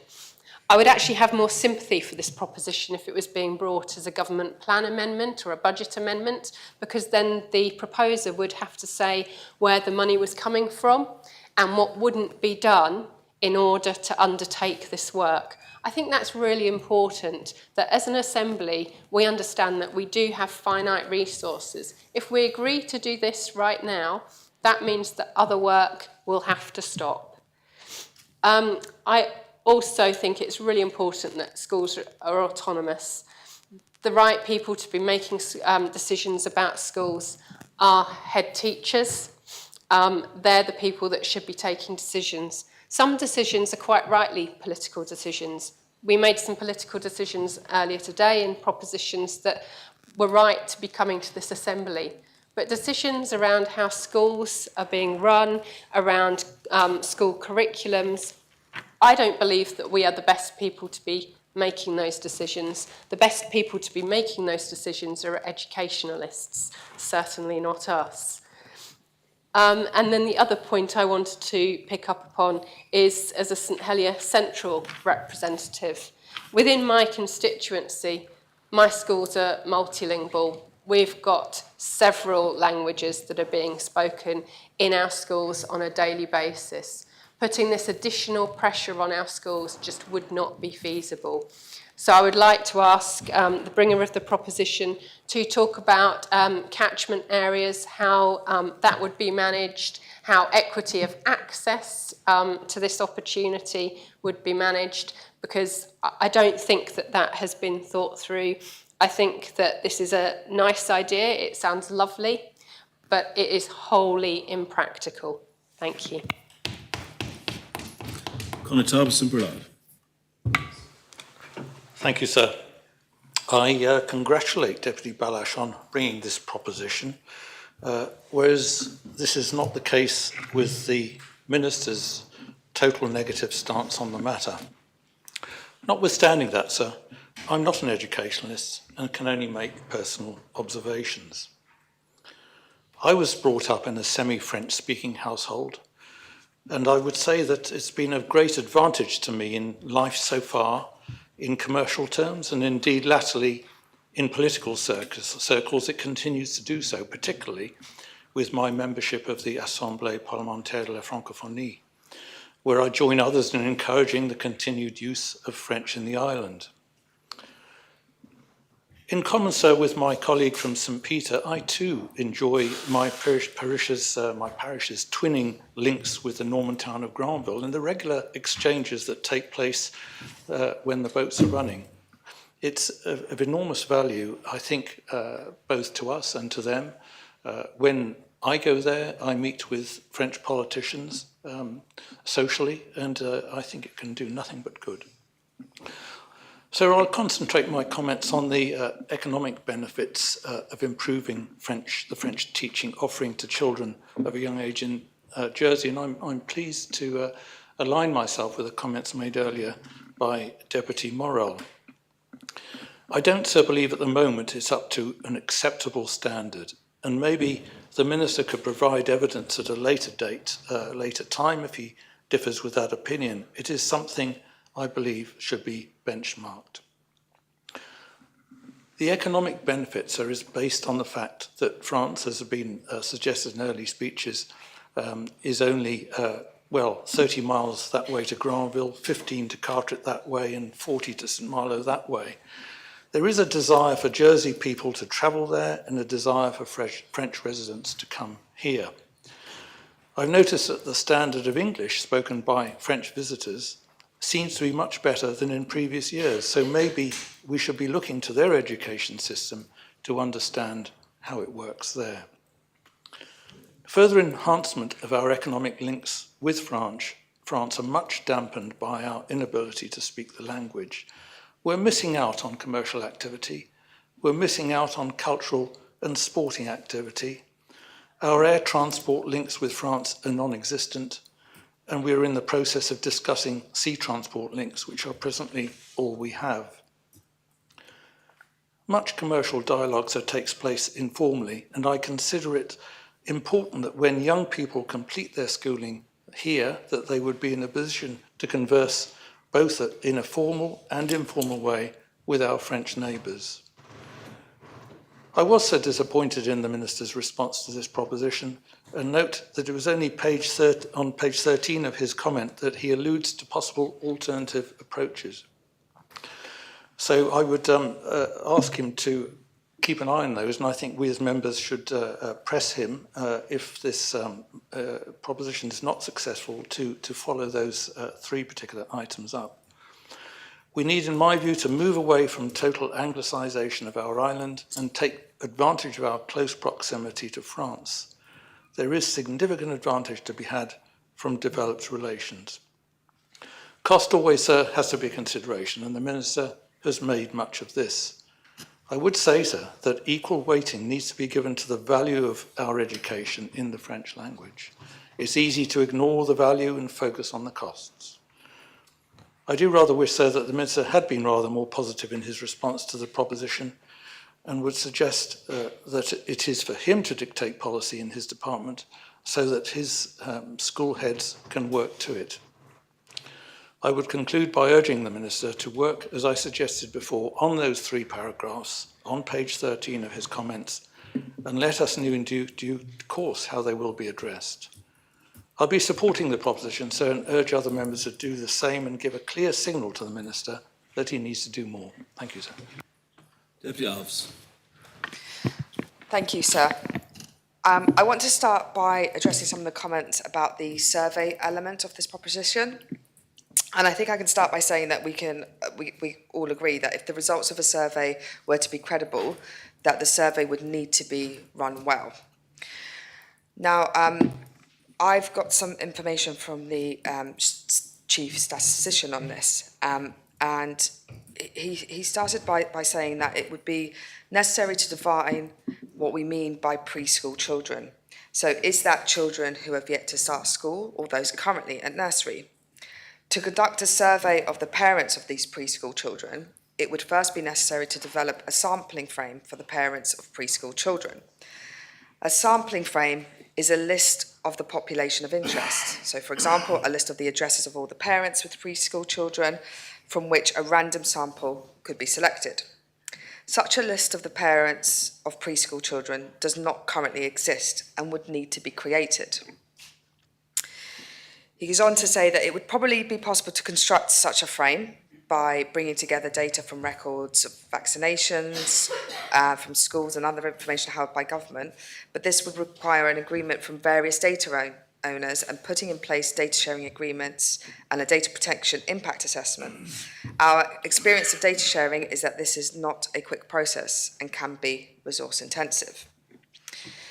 Even if a suitable sampling frame could be developed, a survey which simply asked about the proposed questions, views of parents of preschool children on the desirability of establishing a bilingual English-French primary schools and their willingness to send their child to such a school, it would be a very limited survey and would not justify the costs. So I'd also like to quote an extract from the Bilingual Education, a Reflective Guide report, which was written by, now I'm going to mispronounce this, so I apologise, Ewan Crisfield, who was a paid advisor to our education department for its language policy. Now that extract reads, "The role of first language in education. The first important point to recognise is that the basis of a child's cognitive and linguistic development is their first language, L1, the language a baby first engages with through their parents or carers. No matter the goals of the parents or the aspirations of the school, there is a duty of care to safeguard that language and ensure its continued development. For schools that have high levels of linguistic diversity, this means that a bilingual programme cannot easily be based on the L1, their first language, and English or other school language.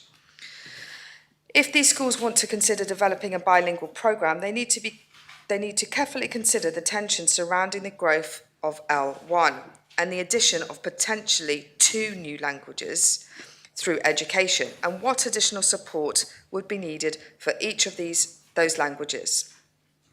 Schools that are linguistically homogenous, local students, have a strong basis to develop an L1, L2 bilingual programme, rather than an L2 only programme. While full immersion may seem preferable, in particular to parents, research strongly supports bilingual models over full immersion in terms of ultimate proficiency in language 2, language 1, language 2, and academic achievement. So I'd like to actually talk a little bit about my own personal experience. I was born on this island to Portuguese parents. The first 4 years of my life, I did not attend nursery, and I was fully Portuguese speaking. My parents only spoke to me in Portuguese. We did not watch English TV, we had Portuguese TV, so I was very much immersed in Portuguese. When I started at my primary school, Bell Royal School, I was the only Portuguese child there. Now, so I would say that I am not the most intelligent person, but I do have a good level of intelligence. And I remember struggling. And I remember that it probably took me until about the age of 11 to be able to be completely comfortable with English. And even then, sir, my English vocabulary was not at the level of a native 11-year-old English speaker. So why is this, sir? Because at home, I was talking in Portuguese. I wasn't having that reinforcement in English that I needed. And in fact, English was my weakest subject throughout my whole school career. I got an A star in French GCSE and a C in English. And that was purely because my home language reinforced a language that was based on Latin, which English is not. So I think it's important to note that only 15% of a child's typical year is spent in schools. That's based on 7 hours a day for 190 school days. It is impossible to cram everything into a school day, and it is unethical to expect and to impose something onto a school and its professionals to do something they don't agree with, and more importantly, diverts resources from other areas of great need, such as inclusion. Now, I know some other members have already addressed the comments made regarding the opinion that languages are taught poorly or we follow an English model. But I'd just like to make the point that if you have, for example, Dutch, Scandinavian, German speakers, and they're much better at English than, say, for example, British people speaking English, it's probably because the dominant language of the planet in terms of business, culture, arts and commerce, diplomacy, and the motivation to learn English is higher than that for learning French across the globe. And like I mentioned earlier, these languages are also Germanic languages. And English is a Germanic language, whereas French is a Romance language, and its base is Latin. This is also a cultural issue rather than a teaching quality issue. And I hope that my personal experience that I have just recounted reinforces this, where French was easier for me to succeed in due to having a Portuguese household than English.